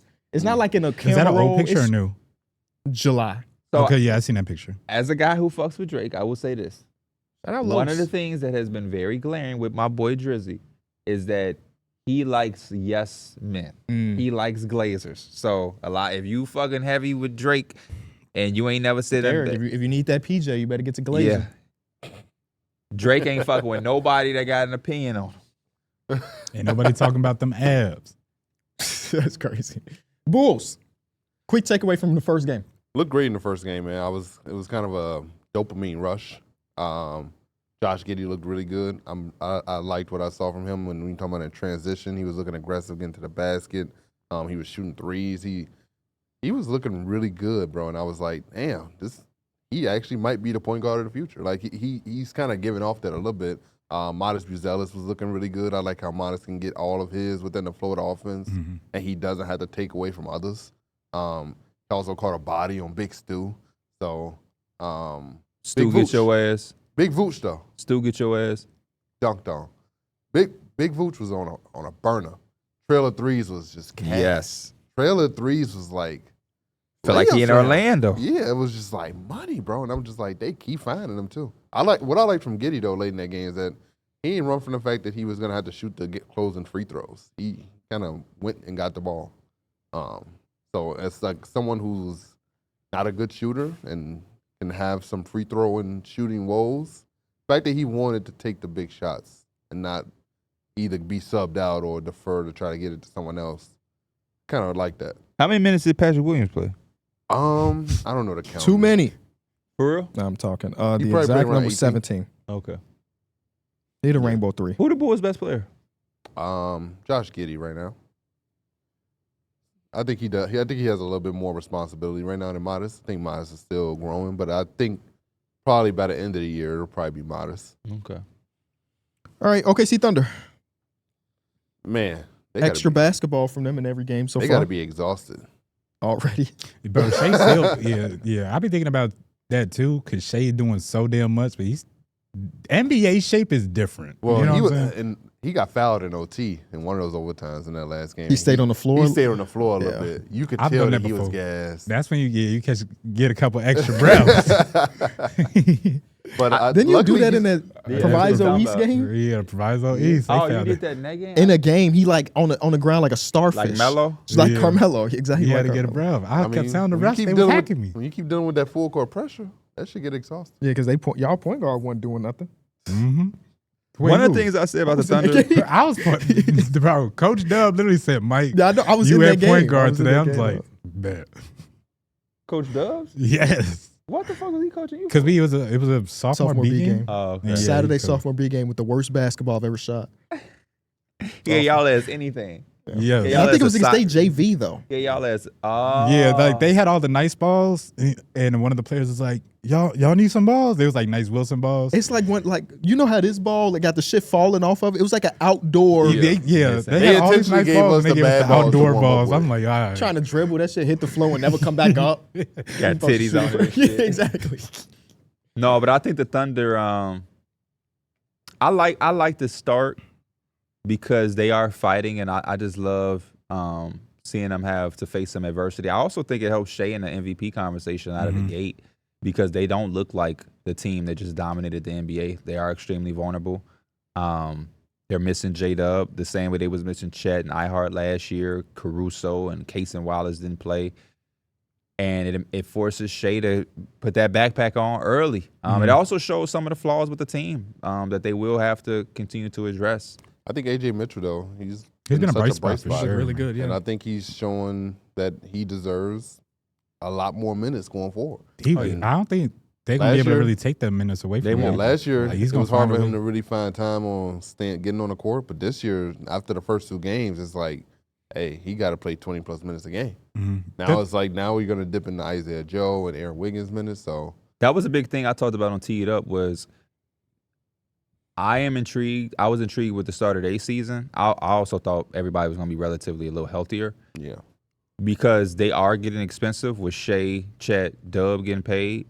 And then iHeart make what, like 30? You already paid Lou Dort. but ain't this an expiring year for it? It is. It is. Yeah, They do such a good job of finding the AJ Mitchells, the Brooke Barnheisers, yeah. all of those type of players. The J Dubs. Yeah, even the J, but he turned into a max player.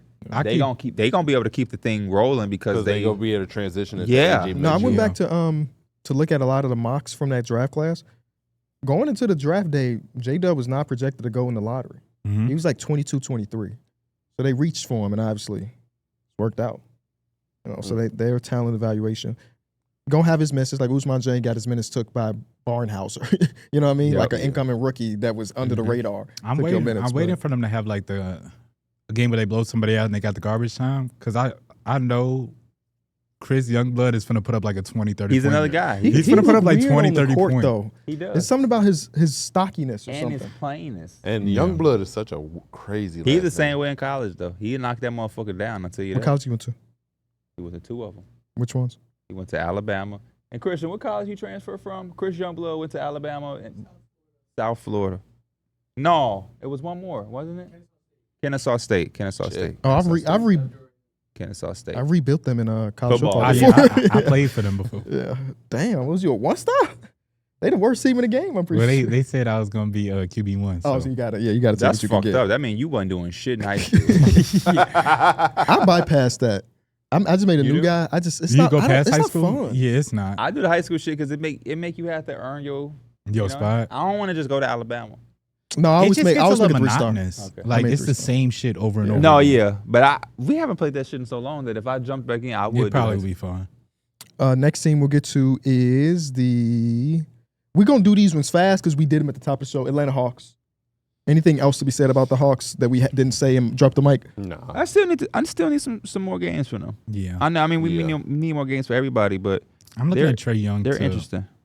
Be better at least. I definitely think I shot the gun. I was expecting I'm gonna come out guns same. blazing. Right no, now I they're on did- pace to be a 41-win team. The Knicks. What y'all thinking about the Knicks? I mean, I like the Knicks. yesterday. I Like, thought I didn't watch your game last night. yesterday I thought they did a good job of. Cat was extremely aggressive. Got to the free throw line about 13 times. He took advantage of that. He was a starting Hold up. 5. There was no Hook Porty. Yeah, he took advantage of that front line, the Boston Celtics that is very thin, and they had no one that could really fuck with him. And you could saw that he had that mentality.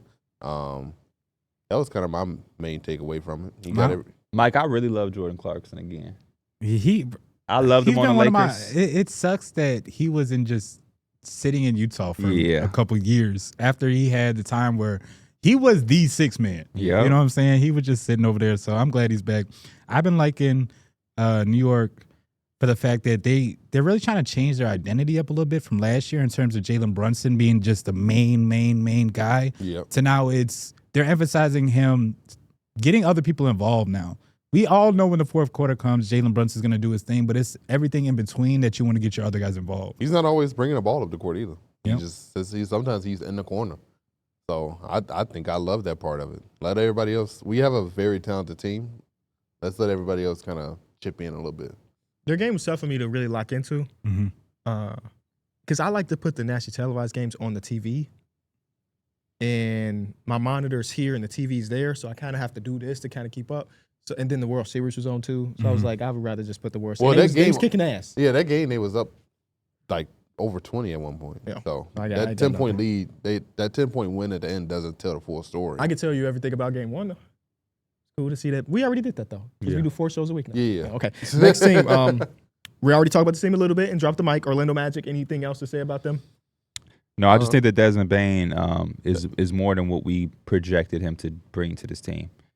I know he didn't shoot the ball great last night, and they lost, but you can see his presence and impact is like felt already in these 2 games. They just they move a lot differently when he out there, and just the pressure that he can put on you in pick and roll and stop it on a dime, and even the toughness that he brings. Him and Jalen Suggs are just so tough at the I was gonna backcourt. say, transition threes, and he just gives them a different look that Orlando hasn't had. taking Jalen Suggs and moving him from like this priority as a guard, making all the plays, to he's a little bit down because they have Desmond Bane.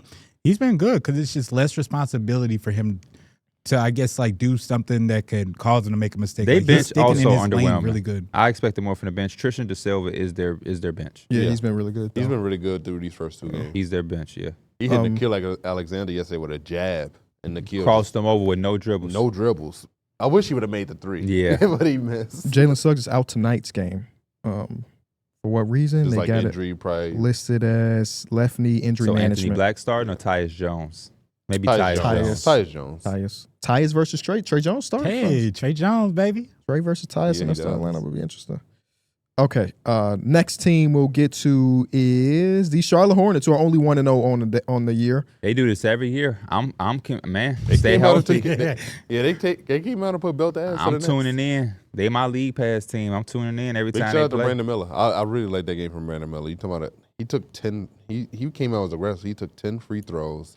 He was shooting the threes. He was catching lobs. He was Yeah, his first offensively- bucket of the season was nuts. That lob from LaMelo. yeah. Oh no. yeah.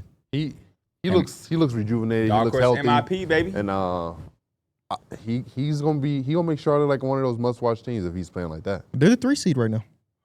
Stop the count. Stop the count. They're the 3 seed playoff team, baby. They just seem a little bit more cohesive too. Yeah. It's hard to talk about these one game teams because it's like against that's the only time was And also their was game was against the against the Nets. Nets. it was against the Nets. And I don't want to do that because you can only play who's in front of you. Yeah, but no, for sure. I'm They just fucked the looking at Nets it a up, little. though. Yeah, no, they did. They fucked They up did. Nets up. They did. Celtics 0-2 on the year. This was kind of expected. They just aren't that good of a team, and you kind of saw that on paper. So like I kind of don't expect a lot. This ain't what I expected. I definitely expected them to win the first game against Philly. Knew that they would probably lose against the Knicks, but I just expected a little bit more cohesiveness. They just kind of don't have it right now, and I think they're still kind of adjusting. Like Darrick White is in a really, really featured role. It's going to take him some time to get used to. He's like one of the top names on the scouting report now. The last few years, it was Tatum, Brown, Porzingis, him, Drew. He could get kind of lost in who you prioritize on the stop.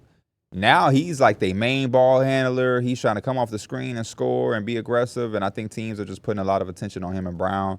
You know what pisses I me also off? think that they may have to take Peyton Pritchard back to the bench. Yeah. Maybe start Simons and just chuck up the threes like you like to do, and let Peyton Pritchard command that second unit just to try something different. Who knows? I hate when people say championship DNA, specifically for this team, because this is just not the same team. And I sometimes hear like commentators saying this team's got championship DNA, and I'm just like, no, they don't. Like this. I still see it with them. I mean, like, it's not always that they have the championship aspirations. It's just some shit that they're just vetted in. You know what I'm saying? Coaching staff. You still got Brown, White. Pritchard, Hauser.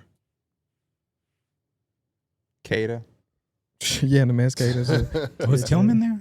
Huh? I think Tillman was there. Tillman's a champion. They got championship DNA. Again, I didn't watch their game yesterday, but one of my biggest questions for them going into the season was like, how often would they be able to close out a defensive possession? And the box score said they didn't do that very well against the Knicks. Like, you ain't getting no damn rebound. Josh Hart came in there. They did it well in that first game, but also they didn't. Joel Embiid played 20 minutes, and they didn't really play against a real big. Then they go against a team with a real big or two, and they gave a bunch of offensive boards. So I think not having a center is a sneaky way to tank without telling your fan base you tanking. AJ DeBonta's tweeting, "Let's go Celtics," and it's like, we have a pick this year, so let's try to go get our guy. You know, AJ DeBonta, Jaylen Brown, and Jason Tatum. Yeah. Get the fuck out of here. Some people have all the luck. We did Mavericks. Darren Peterson might be the guy you want. Maybe. But you can't. When you have a hometown kid, you kind of have to go with the guy. Shit, I'm trying to win. Can you imagine Michael Beasley was drafted first instead of the hometown kid? Well, that would have just or been if Darko Milicic was drafted? That would have just been a bad pick because Derrick Rose is the number one guy. As much as I love Be Easy. Who else is a hometown kid drafted one? LeBron. I did that one. Oh, okay. I don't know if there's much more. I think it was just one recently, wasn't it? No, it wasn't recent. Yeah. All right, next we got the Memphis Grizzlies, who are 1-1. They had a really good comeback win against the Pelicans, then lost by a gazillion points to the Miami Heat. I didn't watch the game at all last night, so I can't really speak. Jared Jackson, where you at? Here's my reason for optimism. They still have a hella injuries. That first game I thought was really impressive. It was. They were down by a bunch, came back. Ja looked amazing. Cedric Howard looked really good in that game as well. Both games. Very good silver lining that Cedric Howard looks like a real ball player. You don't want to lose by that many to anybody, but whatever. We got to get healthy. Is that a good case? Yeah. I feel like the Grizzlies be losing by like 40 to 50 a lot, bro. That's because you just saw them get wrecked by the Thunder. I gotta go look back. I feel like they've been in the games, and maybe they've also bust people ass like that too, but I feel like they've been in a couple of those scenarios where it's like, you can barely look at the damn game film for this shit. You kind of just got to move on to the next game. San Antonio Spurs, 2-0 in the year. Super number impressive, one bro. seed. You, like I said, sometimes you kind of forget that De'Aaron Fox is supposed to be on this team. And again, a lot of it you have to credit to Wemby and like, I guess his development in terms of just being a different from just like, I'm going to shoot all these threes. He's doing everything else where he's like, I'm a playmaking, I'm getting to the paint, I'm trying to get to the free throw rim, or I'm trying to get to the free throw line. He just had an overall jump that, again, has us questioning, like, who is the best player? Like, it's raising the question of how secure is that best player in the league spot. Mm-hmm. So I just been super happy with his jump. And, again, it's been a lot of hype behind it, but now that he's actually doing this shit is different. The two games, this looked like a real basketball team. Yeah. Like a playoff team, I guess I should say. They check a lot of boxes. Yeah. Especially when you got a guy that can go out there and get you 9 blocks. Yeah. Like they check a lot of boxes, man. He like erases stuff that like you be like, how the hell did he get to that? It's surprising to you, huh? No. Mm. But it's just like you sound like a surprised motherfucker. No. There's a 30-minute two video compilation about you and Victor Wembanyama that clips put together over this last couple days. I actually saw that and I was like, what the hell? Where did these come from? How did he make 2 videos out of this? Well, I told you that you've been doing it all offseason. Where did he get this from? The podcast AI. you talking. Yeah. Did you actually watch the video? No, but I was just like, because it does come off as like very anti-Wemby. I ain't gonna lie to you. The 2 videos. If I knew they would make 2 videos out of it, it's crazy. Wemby's great. I didn't realize I said that much stuff about it. Dude is more than great. I want to see some more 3-point shooting from them. Wemby the best player I've seen since 71 rebounds. Jokic. Yeah. Or Giannis. 71 fucking rebounds. Yeah. He's been an extraterrestrial. Now we just need the fingers crossed that he can have like a complete healthy season. Bro, if he does sure. that, then the sky is the limit, bro. Yeah. Dude could go out, get 30, 15 boards. And then this team is also just developing Carter Bryant in the background. Like he's also on a team that I enjoy seeing him on. Yeah. He's on a franchise that I enjoy seeing him be a part of. I think this is like the perfect He ain't on no bullshit. It ain't, you know what I mean? Like I like him with the Spurs, man. I kind of don't really. I'm kind of glad that's where he's at. He didn't go anywhere else. Mm-hmm. The next team we have is Golden State Warriors, 2-1, had a back-to-back where they lost against the Portland Trail Blazers last night. I really like this team. It's become one of my favorite teams to watch early on in the season. Last night, you could tell that the back-to-back kind of got to Schedule them. loss type shit. Yeah, Blazers. Unfortunate. Super good defensive team. The lackadaisical turnovers and shit like that. I was telling D Mills before we was on, that's a matchup that I would love to see without the back-to-back because of how good Portland is defensively. Yeah. I want to see them against a more sharper Warriors team, but throughout the first other games, the Warriors are really, really fun and are kind of surprising me with how well they look. Moses Moody did come back last night. He made some shots for him. I think just Jonathan Kuminga has been like one of the biggest bright spots. I mean, talking about a guy who's coming in contractually disgruntled, he's looking locked in and engaged and fully in go mode. I'm always amazed when you talk and I look at our return feed. And it's picking you up because that mic is so low, and sometimes you speak so low. I'm like, ain't no way they can hear you, but there you are hitting yellows and shit. So I don't know. Steph, pretty impressive. Steph has been on a burner. Yeah, no, 37 years old doing that shit. It's crazy. Even last night when they lost, it's like, oh, give me a Steph-less first quarter. He gave them the chance. Yeah, give me a Steph-less first quarter. I'm gonna do a whole segment on small ball about them. The title of that one is gonna be something along the lines like off-season takes I wish I had back already. Yeah, the Warriors is like the number one on that list. 2 games to the season is crazy. Yep. 3 games for them. Yeah. 3 games in. Yeah. Hopefully Jimmy can get back to some version of like game 1 Jimmy. These last 2 games he's kind of been coasting already. Yeah, he's been kind of just like letting Steph do his thing, but they need game 1 Jimmy in order to kind of remotely sustain this early success. Next team we'll get to is the 76ers, who are also just 1-0 on the year. That's the game where Tyrese Maxey had 40 and VJ had 34. I think it was 32, 34. Mm-hmm. And a win against Celtics, sorry. Yeah, that was just a good game to win. Mostly because Joel Embiid wasn't Joel Embiid that game, and he ended up only playing 20 minutes. And you were leading heavily into Tyrese and to VJ to kind of close out that game, and fortunately, like they did after the free throws. Mm-hmm. But that's a big spark for a team that, again, if Joel Embiid's not here, it's a hard watch for them. It's hard for them to even compete on most nights. For them to get that win was super impressive. And Joel Embiid's probably, like, he's going to be super limited this year. Sure. Whether it's back-to-backs or whatever it is, the more impressive Philly can be without Joel Embiid on the floor, I think that should be a goal in some type of way. Yeah, whatever is happening with Joel Embiid is, I won't use the word irrelevant, but it's nullified a little bit because of the younger guys out there hooping as well as they are. So they should just let him get fully healthy. I would agree with that. Yeah. I think VJ gave the fan base some hope, though. I'm intrigued with Tyrese Maxey.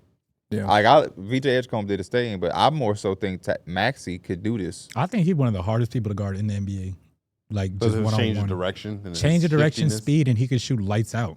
So, like, me closing out on Tyrese Maxey is a double whammy because he's just going twice as fast right past me with his momentum. That's how it is like, when he's coming down the court at you. You get on your heels, and he's one of the hardest people to guard. He's pulling up from infinity and beyond.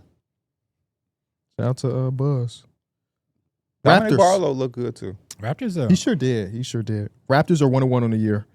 Raptors look, honestly, they look fun. At the bare minimum, they look like that little trio is working. I'm a little confident in them as a team, as we kind of talked about. Like, they can make some noise for the roster that they have. I've been super impressed, and like B.I.'s been looking like he's worth the money. I like the cohesiveness, and I think they have a chance to be like a 7th seed, like a strong playing team. I'm just disappointed in their last couple of draft picks. Jacoby Walter, Grady Dick. You don't like Calamari Boyles? He hasn't played. Well, he hasn't played. That's why I only mentioned. Oh yeah. Jacoby and. Wait. Do they? So when they're going through the roster, they name the whole entire roster. Like, do you know when they're doing the announcements? Yeah. They be doing that just to start the season. Hey, here's our roster. Here's our Chicago Bulls. Dorian Finney-Smith. You ain't see the Rockets game? That was their first home game. Starting lineup. Dorian Finney-Smith had his chain on and shit. Okay. It's like an introduction to the team. I was and shit. listening to it, and I thought they was doing the starting lineups, and it was like Colin Murray Boyles. I'm like, he's starting tonight, and they're just going through the roster. I'm like, hell, He had a fit on. I like their bench unit a lot. I think all of those dudes play really, really hard. Between Shed, Abaji, Grady, Mamu, Jamison Battle hit a couple 3-pointers in the last game. Yeah, Shed 1,000%. I love me some Jamal Shed, man. But I just feel like Grady Dick and Jacoby Walter was kind of redundant picks. Kind of the same shit. And I think one of my favorite things about this team is I think Brandon, this might be my favorite version. It has potential to be my favorite version of Brandon Ingram. I think with the Pelicans, I think he was slightly overtaxed a lot of the time. I see what you're saying, but you also I don't even think it's funny. It's Pierre's faces that's funny to me. I see what you're saying, but it's also late. It's certain people you don't watch. That's the funny thing. No, I'm not saying I didn't enjoy it. No, I know, but I'm just saying I would say that. I didn't really enjoy Brandon Ingram's last spot. There is nothing this motherfucker is doing in these 2 games that is better than the shit he was doing with the Pelicans. That's what I'm saying. You're saying this is your favorite version, which means this would be... No, I think... No, that don't necessarily mean that. No, I'm saying that I thought he was overtaxed with the Pelicans because with a lot of injuries, he had a lot more responsibility, where I think now he can go into a situation where he can just focus on being Brandon Ingram. He doesn't have to... Which is what? Where he can make secondary, but also he could just go out and be a bucket and score. And a lot of this shit, he's still primary playmaker on this team. For the most part. The ball isn't always in his hands all the time. I think sometimes, like Scotty Barnes and Emmanuel Quickly, RJ Barrett, he's surrounded by guys who can now do stuff, where I thought on the Pelicans, when there was no Zion and everything, he kind of had to do everything. Now he's on a situation where he could be a little bit more comfortable, and sometimes they can even draw plays where he doesn't. They drew up a play for him yesterday where he just got a nice little screen backdoor dunk, and it was like, he wasn't able to get that with the Pelicans because he would have been the one. You think he ain't never had no fucking dump down easy bucket with the Pelicans? Probably, but he could get this a lot more fluid. I know. At this point, I'm just fucking with you. I think there's a lot of factors. Like, I like that Pelicans version of Brandon Ingram. I'm not gonna lie. The only reason why I could say there's a slight difference that I like the Raptors a little bit more, and it's hard because Zion missed a lot of time, but there was always a question of like the guy. It was Zion. But B.I. took a lot of those responsibilities just because the creation. Mm-hmm. We know who the hell getting that ball on this team. So I like that benefit of that. I believe we know. Yeah. I believe we know. But they have enough talent where, again, like D-Mill is saying, that he doesn't have to be the main guy creating. It could be Scotty. It could be IQ. RJ Barrett could make some stuff happen. D-Mill's not wrong because, number one, he said his favorite version. Yeah, that's what just threw me off. I'm just fucking with him. It's his version, though. His version may be a version of Brandon Ingram that ain't on shit. I like Brandon Ingram, who was the guy. Yeah. And the second game, he looked a lot more aggressive and whatnot. Mm-hmm. The first game, Brandon Ingram was kind of a little passive, and, he's still going to get his and different things like that. I like Brandon Ingram where everybody do know he's the best player. Yeah. Personally. I just think your ceiling is... Obviously. You don't have to tell me that. I know Brandon Ingram ain't leading the team to a championship. But nobody else is on the Raptors either. Who take the ball out of his hands, and now it's in RJ Barrett hand. What is your ceiling now? Nothing. Take the ball out of his hands, put it in Emmanuel Quickly. What's your ceiling now? He said that's ceiling nothing. Take the ball out of both of their hands, put it in Scotty Barnes. What is they ceiling now? You competent. You competent with Brandon Ingram. Yeah. So that argument kind of put all that together. Got a pretty solid team. I think they're solid right now. Yeah. So it's no drastic difference. It's just leasing up being solid. This ain't a championship team to begin with. No. So you telling me shit that I already know. You know what I mean? Like every team, I'm not thinking about every team in that aspect. Like I accept teams for who they are. The Raptors ain't a championship team no matter who they putting the ball in anybody's hands. So it's like, oh, you're ceiling at that high. You're ceiling at that high like that with any of these motherfuckers being a primary guy.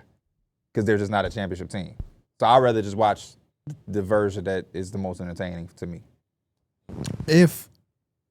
Talk to me. Because I dare you have something to say about Brandon Ingram. I'm on ass right now. I didn't like Brandon Ingram with the Pelicans.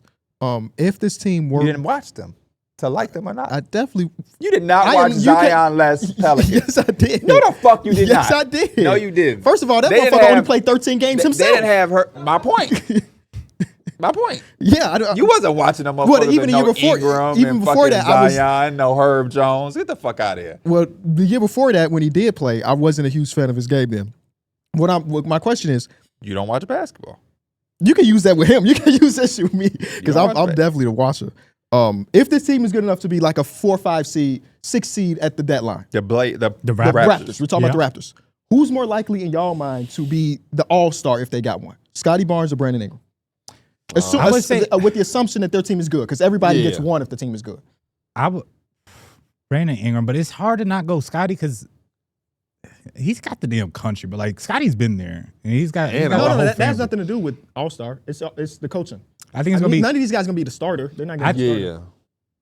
I think they're gonna be looked at very close. It's gonna be hard.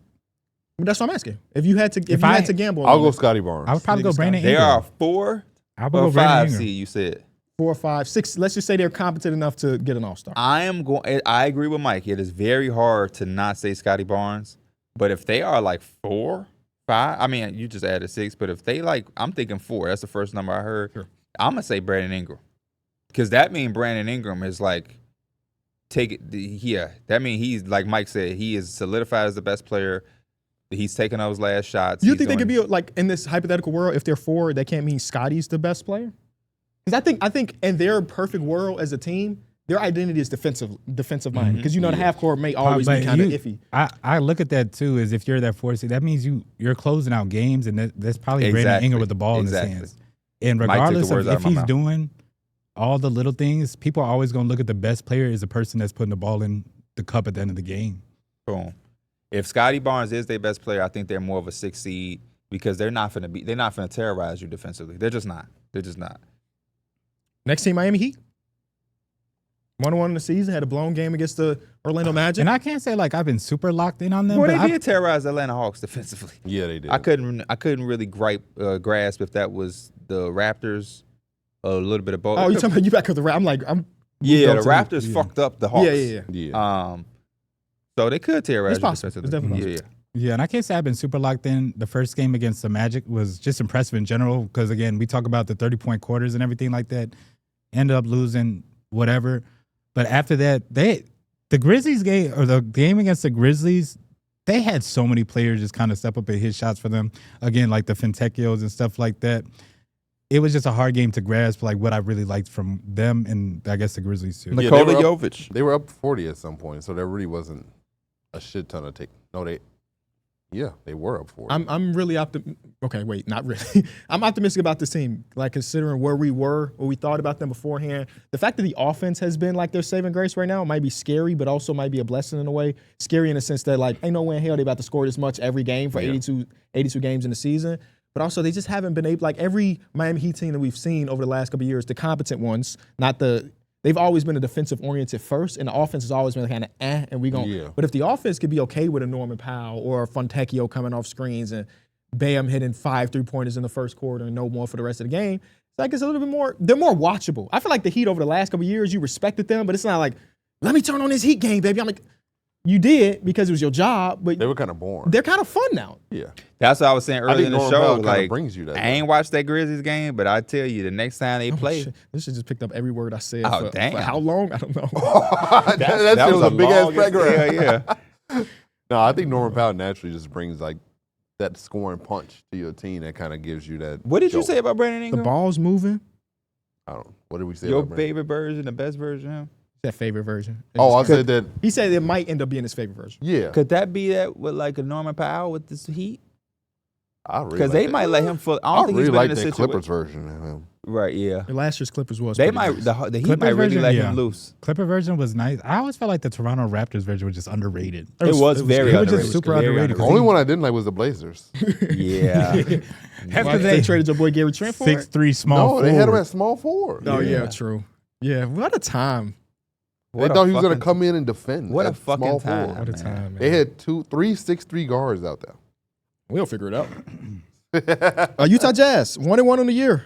Shout out to the Clippers for giving this young team confidence, because them boys be hooping. They was hooping last night. Your boy Keontae George wanted that moment bad. He did. It's a little bit too bad. Yeah, that's what I mean. Yeah. That man Sabonis really got that rebound at the end. I was just like, that's the rebound y'all needed. Y'all got that big ass line. Y'all couldn't get the rebound. Zach LaVine is a bad motherfucker. Zach LaVine is nice. It was. I made the tweet, but watching him and Larry Markkinen exchange buckets for like 3 minutes, it's like, damn, they're my boys. Zach was on one, man. He does not. He need to be on a different team. Our contenders. So we're going to keep saying that every year. Y'all think contenders Send him about to the be- Raptors.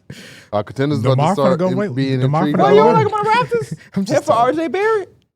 And now you got B.I. and Zai 2.0. B.I. and Zai 2.0. Hell no. Yeah, send him to the Raptors. Fuck it.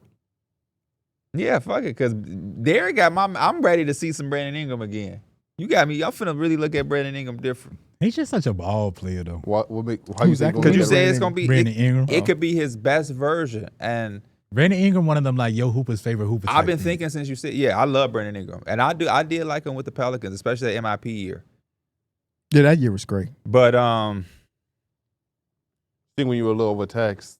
you made a great point about the last few years because they didn't have Zion and it kind of was like whatever. Especially in the playoffs. Who they play in that playoff The series? Suns. No. Okay, They played Thunder. The Thunder. OKC. Oh, The He averaged Thunder. like 27, 6, and 6 or something crazy. I Didn't they wanted play to the Suns too? Yeah, they did. They Yeah. did. He was fucking Mikal up. Yeah. But we haven't gotten that in a while because, the whole of Zion's always been missing. But if the Raptors do give him some help in the areas that he ain't Oh yeah, finna lock Glorilla shit. was courtside for him. Right, with the number 3 chain. Yeah. Did you see that? Yeah. I did not see that. Yeah. Oh, and OKC, he was bad. That was when he came back from his injury. And Boom. it was He was killing the Suns, the Mikal. Suns series. Yeah. 27, 7, 6, and 6 is the numbers. And he was overtaxed as fuck with the Pelicans because CJ McCollum, Yeah. Larry Nance. Remember when Larry Nance? What did Larry Nance do that we was like, oh, they could have maybe Did won he a turn game? the ball over on He the turned the the ball ball over over. late in the game doing something. So yeah, you got my mind opened up because I'm a OKC big, just be everybody like playoff series thing. just You can drop. tell when they play against OKC. What you What go from Ingram averaged. 27 to 14 on 30% shooting. That's OKC. That's what the fuck they They also do. ain't had no fucking spacing with the Pelicans. Ugh. He Yes, was in there that's trying bad. to work. Bro, nah. The yeah, I Raptors don't be the same know. way though. They don't be having. That's the Lou Dort right there. Yep. They talking about Lou Dort. Yeah. They basically took him out of the game. Yeah. Yeah. Dort's a problem. In the closeout game, he had 8 points. But Fuck. I be a little conflicted with Lou Dort because he do be over. He fouled. Yeah, he fouled. Bro, like, I'm talking about unnatural movements to get a contest, but he get it done, I guess. I hate watching teams go against them because I'm just a psycho coach. Yeah. I would literally play mind game. Hey man, I don't give a fuck what Lou Dort at. Don't guard his ass. The next 2 possessions, fuck with his mind and don't guard him at all. You know the They move him to the corner and now it's harder to shade with the 2 bodies because he's so far away. No, leave his ass blindly yeah. and watch him miss that wide open 3 and watch how I fuck with him. We need more. Shea is that good. I'm just like leave Dort. Yeah. to the Jazz again. Close game they lost against.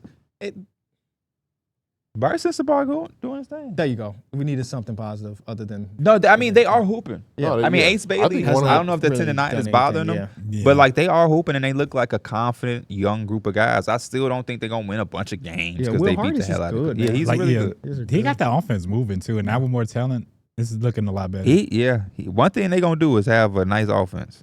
Clippers 1-1 on the year. Got a win last night against the Suns. I Yeah, still don't they have need- thoughts. Saying They needed got that. blown out, then they blew out. So I don't really have thoughts. damn, but they had a Shit bad sound like diaper. Good day.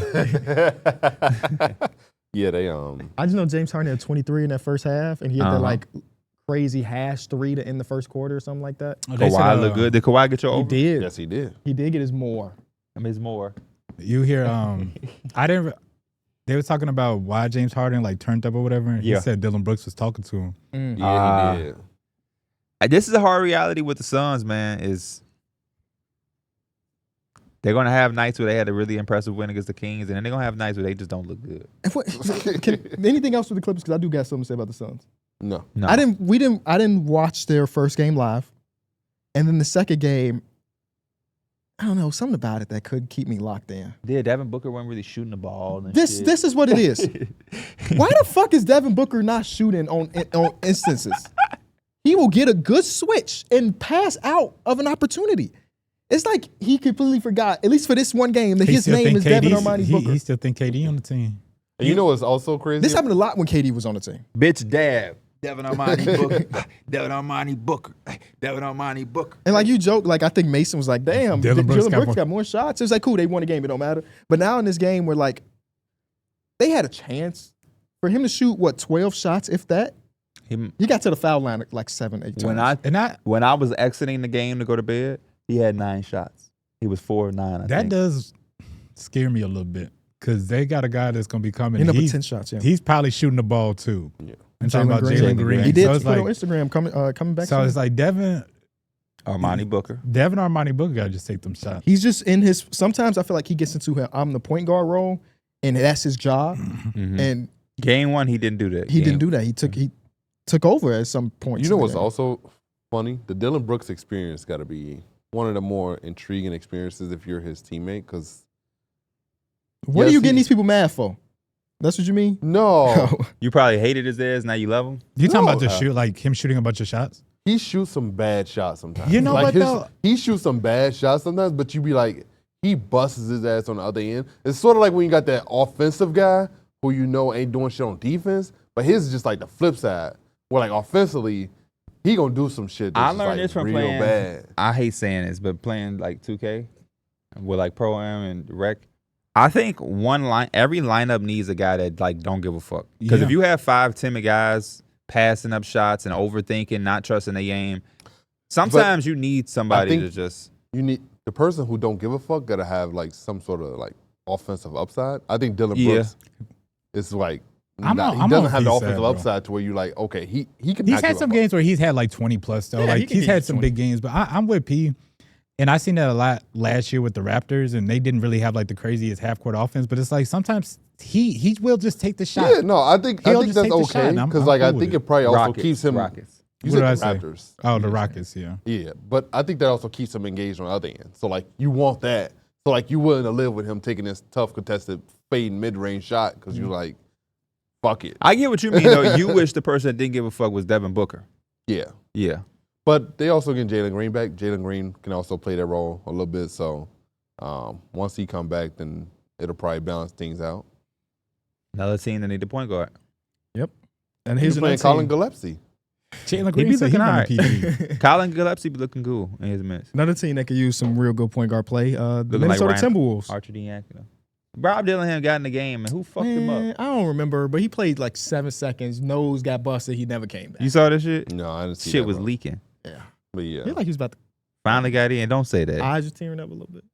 That happened when you fuck your nose Yeah, up. it do, you that's know, true. That's true. Make The it snot sinuses box. go up a little bit. It hit him. Getting hit in the nose, it don't feel good. And then it got into his mouth, so like his lips got all red, like he had like Kool-Aid pack, like just eating Jersey Kool-Aid already. stuff. I saw a mouth to them. Is it bad? Did y'all see that clip of Jaylen Brown rubbing his head? Oh. Is that real? I don't know. Yeah, I don't know. I think that was real. What happened? It's I like saw it on multiple different Jaylen clips. Brown is making a OG move. jersey? Yeah, and he gets like hairline spray paint on OG jersey. But I don't know if that's real, bro, because it was a big ass mark. That damn near like his whole head. He got like a he boozy got shit. he got Beijing on his shit. That Beijing ain't gonna come out, is it? No, it don't. Timberwolves 1-1, win against the Trailblazers, lost against the Lakers. Anthony Edwards has looked phenomenal. Rudy Gobert has not looked good. Nas Reed, I'm giving Nas Reed a big pass based on this offseason for him, what he had to deal with his family. So, but he hasn't looked great so far. No, don't try to breeze past Rudy. That's your boy. That is Speak. my boy, but I feel like there's what been they say about Anthony Davis, Father Time is undefeated. Undefeated? He went bald and lost his power. Shit. I definitely feel like they're emphasizing off last year with Jaden McDaniels. Like they're trying to get him more involved in the offense, and he's doing a lot of those like get to the rim, take a 6-foot pull-up jump shot. Yeah, he does. If you hitting it, it's fine, but sometimes I would like you just use. He your had a size couple into the plays. rim. He went. Y'all scored. He came right back down and just finished. Yeah, so I'm liking him being more involved. Also, no point guard minutes. Like Mike Conley has only played a handful of minutes so far this season. They got Dante starting at the 1. Bones Highland has played some minutes because they just need some point guard play. I don't like Julius Randle with his team. Damn, that fast. Damn. He was just real good in the playoffs. Until they saw OKC, of course, like everybody else. But That don't count. For some reason, I don't know. eliminate all of it. I was watching them against the Lakers. I watched them against who they win? The Blazers. Trailblazers, yeah. I don't know. Julius Randle is not a bad basketball player, but it's just something about him with them. Y'all had a bunch of guys like that. RJ Barrett's not a bad basketball player, but it's something about him. Something about him. I just had all of them dudes together. I don't know. cautiously optimistic is probably the way I feel about the Timberwolves based on these first 2 games of the season. It's just they don't have the depth or the overall, like, just competency across the roster to make me feel like they can do some special stuff, which is what they want to do. Yeah. Yeah. Maybe the issue with Julius Randle is that they don't have a point guard. Maybe. Yeah. Next, we do have the Blazers, who are 1-1 in the season. For me, I'm loving the defensive culture. Show that towel off, man. It's your time. It's showing off. They know what's up. Okay. Ain't got to do too much.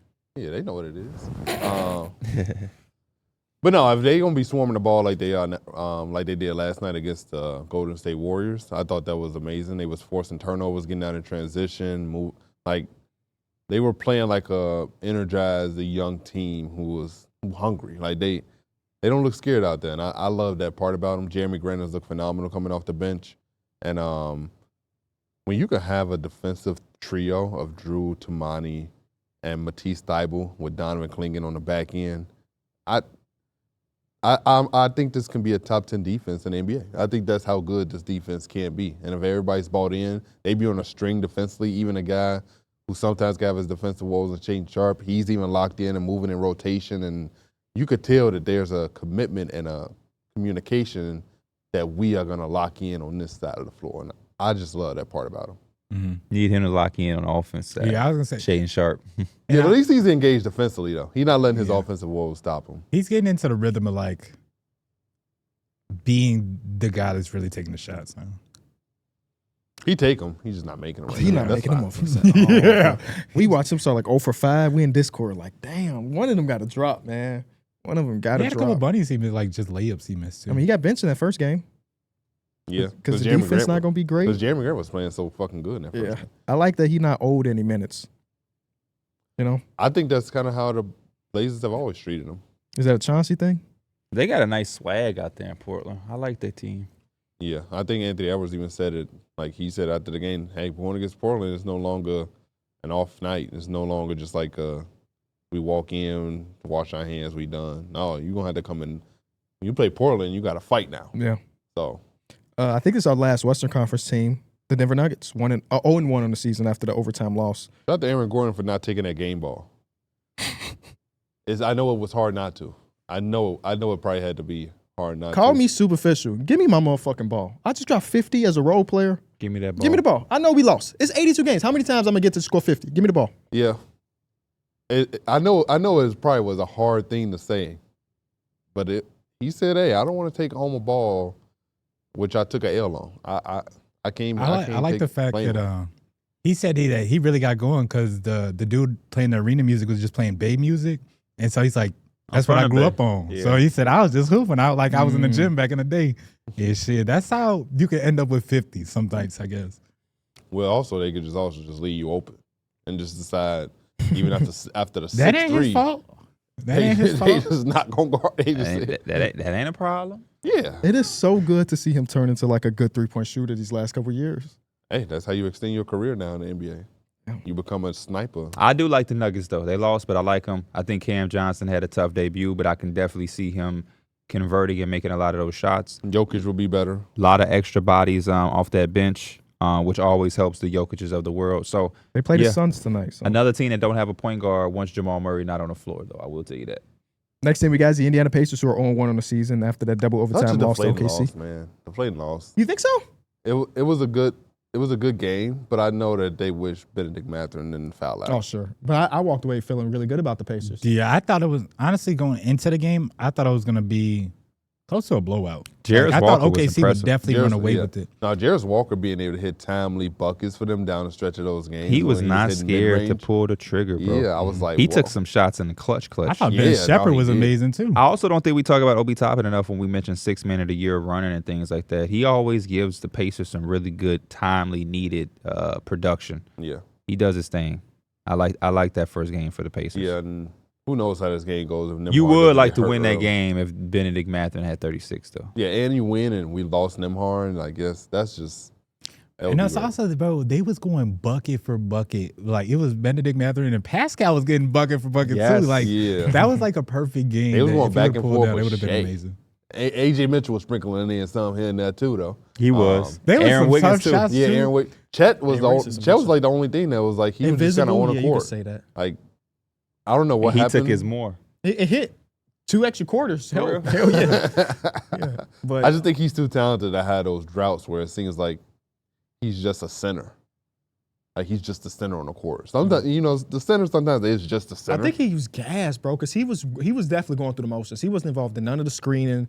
He was sitting in the corner just waiting and then praying that on the other end they don't go at him and he could just maybe get a rebound. All right, next team. We're almost at the finish line. Wizards. who we Keyshawn we George. talked about a Really little fine. bit. But Yeah. Yeah. Keyshawn George separation. Trey Johnson is Trey also Johnson a been certified on one bucket. too, yes. Certified I bucket. wonder how long they stay a fun team.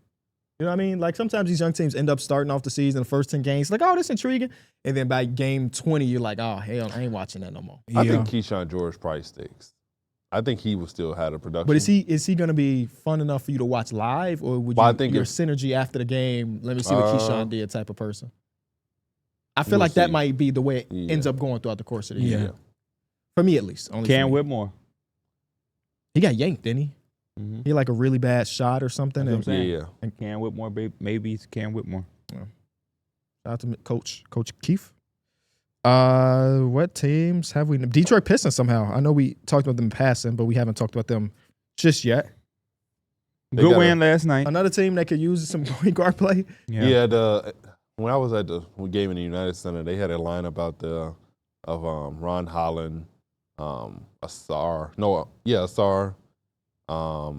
Karis LeVert, Isaiah Stewart, and I can't remember who else. But it was like there was no creation. No one could Yeah. create. And it's just I was the looking at Bulls kind of Karis, capitalized on it. before, like coming into the season, I was looking at Karis LeVert to be like a bonus for them. Like Yeah. he would be somebody that can. He wasn't no loud pickup when they got him like a big name or anything, but he definitely has times where he can create. So it's a little disappointing that he's not productive. But he's not He the, didn't play last night either. Yeah. But he's also not a creator that's looking to get others involved. Karis LeVert is a score first mentality. They need someone who can balance it and learn how to like run the offense. Because when K's on the court, the offense runs smoothly. It's fine. But when he's off the court, it's just like everybody's just like, oh shit, what do we do? We're not used to playing without K. I'm trying to make sure I got all 30 teams. Kings. Zach LaVine has Yeah. been incredible. I like Nick in that Clifford. first game, they had an offensive stretch where they just went cold. They just couldn't score. That's why they ended up losing and blowing that lead. I don't think Brody hit a big three yesterday. That was good their to see. second unit was their best lineup. Malik Monk. It's good to see Zach LaVine with a point guard and then a shooter. So when he got traded to Sacramento, it was him, Malik Monk, and you could just tell he's a guy that benefits from somebody that can not create for him, but you get what I'm saying, like get them going in the actions and stuff. It can't just always be Domantas Sabonis. So last night when Dennis Schroeder's bringing that ball up and getting him opportunities, I thought it was cool. Last team, I think, Houston Rockets. We talked about Houston. He did. We talked about how Ben Thompson not a point guard.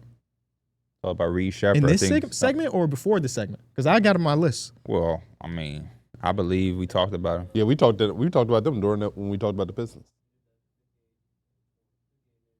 Then that means we got everybody. I got 30 teams on this list right now. Yeah, we talked about everything. Y'all talk through it, and that means just double check my work because I feel like we always forget. I one just team. been loving the start of the season. I'm extremely excited. A lot of things I talked about on Tee It Up that I was anticipating has happened. And I knew we was going to have some early 50-point games. I knew it was going to happen out the gate. Keyshawn George, AJ Mitchells of the world, Nikola Jovic just stepped up. The only thing that I was like really anticipating that hasn't happened yet in just 2 games, Anthony Davis. I bought a lot of big stock in Anthony Davis, and I was expecting the Hawks to come out and be on point. And again, through 2 games, yeah. I told you, I'm giving Anthony Davis just a little slight doubt or a slight benefit of doubt. I say he getting used to them goggles because I don't know. He been missing some shit. I've seen him hit too many times. Okay. Yeah. So it's like maybe The he just goggles got to not adjust. making him rotate defensively. I'm talking about the offense. Oh, okay. The defense, that's a different story. Okay. That's a different story. But yes, it's a lot going on for them. I think the NBA is just in good hands right now. The gift that keeps giving. We don't have LeBron currently, And But- you feel good, don't and you? you feel good. I was thinking about that yesterday with the Lakers game. What Colin Cowherd say? LeBron. Ben Simmons is here or whatever the fuck he said. Oh, wait. I actually don't remember that. That's when Ben crazy. Simmons was young coming into the league. That's crazy that he said that. But no, get well soon, King. But like the post LeBron, I think we're getting a sample. I think we're gonna be okay. Yeah, I think we're getting a sample of what it will look like, and the product will still be great. It's still going to be elite. Still going to get crazy performances. You're still going to have must-watch games. The numbers have been good too, and I don't know if that's more like people just interested to see what the new partners are doing. And they doing a damn thing. Yeah, both. I mean, the Amazon like drawable floor where they can do plays and stuff is really cool. NBC, I thought did a great job too. I love the ring ceremony. No commercials in the ring ceremony. For real. That was cool as hell to see. They got rings. Inside but then there was ring. a ring inside the ring. That I was like, I didn't see that. Yeah. Oh, it looked like no. a wedding ring. Damn. Yeah, it I looked like a wedding band, KB. Well, that's cool because nobody wants to wear that big ass ring for real. Yes. So that's I smart. like how they That's bring back smart. some like the nostalgic stuff they did like back in the day. How they're, even if it's like they're bringing the same camera quality, like they're showing that viewpoint. It's just like it brings you happiness. It reminds me of like how I used to kind of be a little bit. And I love the segment at the beginning where they had a bunch of interviews with the green screen. They were asking people, what's your first memory of NBC? Then I got all the old heads like giving the actual answer. And they had the young people saying, man, I I wasn't wasn't even born. around. Young people bro. was like, man, I don't even know. I like how Anthony Edwards just like Michael Jordan. Yeah. Like, that's the best thing he he probably can say. Yeah. Jordan did get a halftime thing, which was we don't get to hear Jordan talk often, so it's always just good to hear him. I wish it was more about like the current NBA, but hopefully throughout the course of them dropping these episodes that it'll get to that point. We ever get do y'all think we're gonna get a full episode or like a series eventually? I'm not sure. Of what? We Of did get this to all Jordan 30. interview? Did y'all think he was gonna be like breaking down and analyzing games when you heard Well, that? no, actually, yeah, a little bit because what's the Thursday night? What's the football guy name? Oh my God, Collinsworth. Yeah, Chris Collinsworth. When he was talking about it on K Adams, he was like he made it seem like they were doing his version of attention to detail. Obviously that's not it. At least through the first thing. Yeah. We don't Maybe know it what's gets in the there one future. day. Yeah. I mean, we got 190 days of NBA hoops, so maybe one of these days it's like, yeah, I like Anthony Edwards because of this. But it don't feel like it, especially when you're talking about I ain't picked up a basketball in 15 years. I don't think he give a damn about what the hell going on in the I've NBA. just never heard Jordan talk basketball that way, personally. He also isn't a person that you don't hear a lot from. Like, That's why it's he's cool. not an interview. He doesn't do interviews. He doesn't do shows. He's very off. Yeah, catch him at the table. He ain't talking about no dinner table. Talking about the table. It's all NBA stuff we got. It was Yeah. good to have the NBA season back. I do want to say, though, to the people at home that enjoy these episodes, like the Tuesday one, because we are doing the Enjoy Hour, and so that means you got Small Ball Monday, you got the linear show, or it's perceived to be the linear show, and then you also get the added bonus episode of the regular pod, Teed Up Wednesday. Then we come back Thursday and Friday with an hour for you.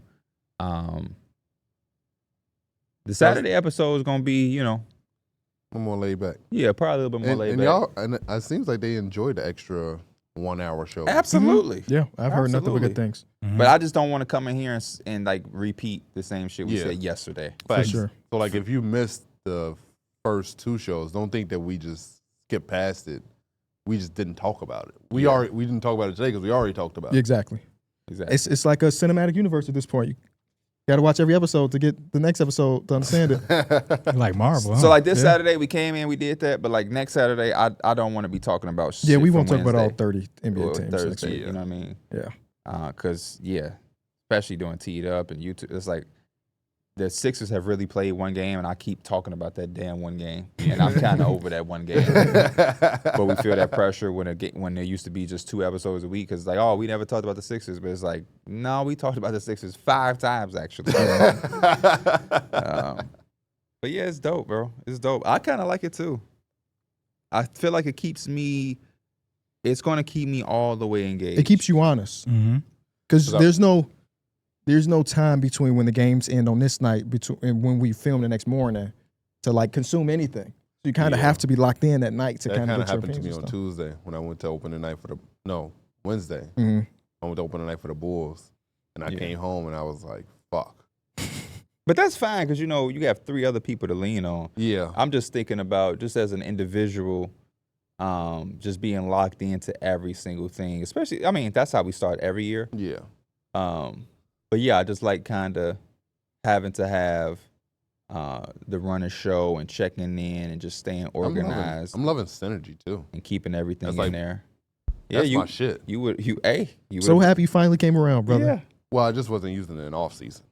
Which you keep saying that. I don't understand that logic. What was I using it for? No, I feel like that's an easy way to go back. I used it this offseason to be like, I what? saw someone looking at Keyshawn George's assist. Yeah, that's what I don't you know do. what it was. You didn't watch Keyshawn George one of last us year. 3, 1, 2, or 3, or Christian. Somebody. I was looking at Keyshawn George. I wasn't looking at no assist. But it's Anything that's labeled, well, I can't say that, but I labeled my shit. Oh, I haven't been labeling them recently. I haven't labeled any. I just So like you might see LeBaron Philon pick and roll like that. I'll label that. But I think I use it for the offseason because, Keyshawn George was a player that you appreciated, but he got lost because by January you weren't watching Wizards games live. So let me go see I what's just going think, on. I don't know, maybe in off season, sometimes I don't have that.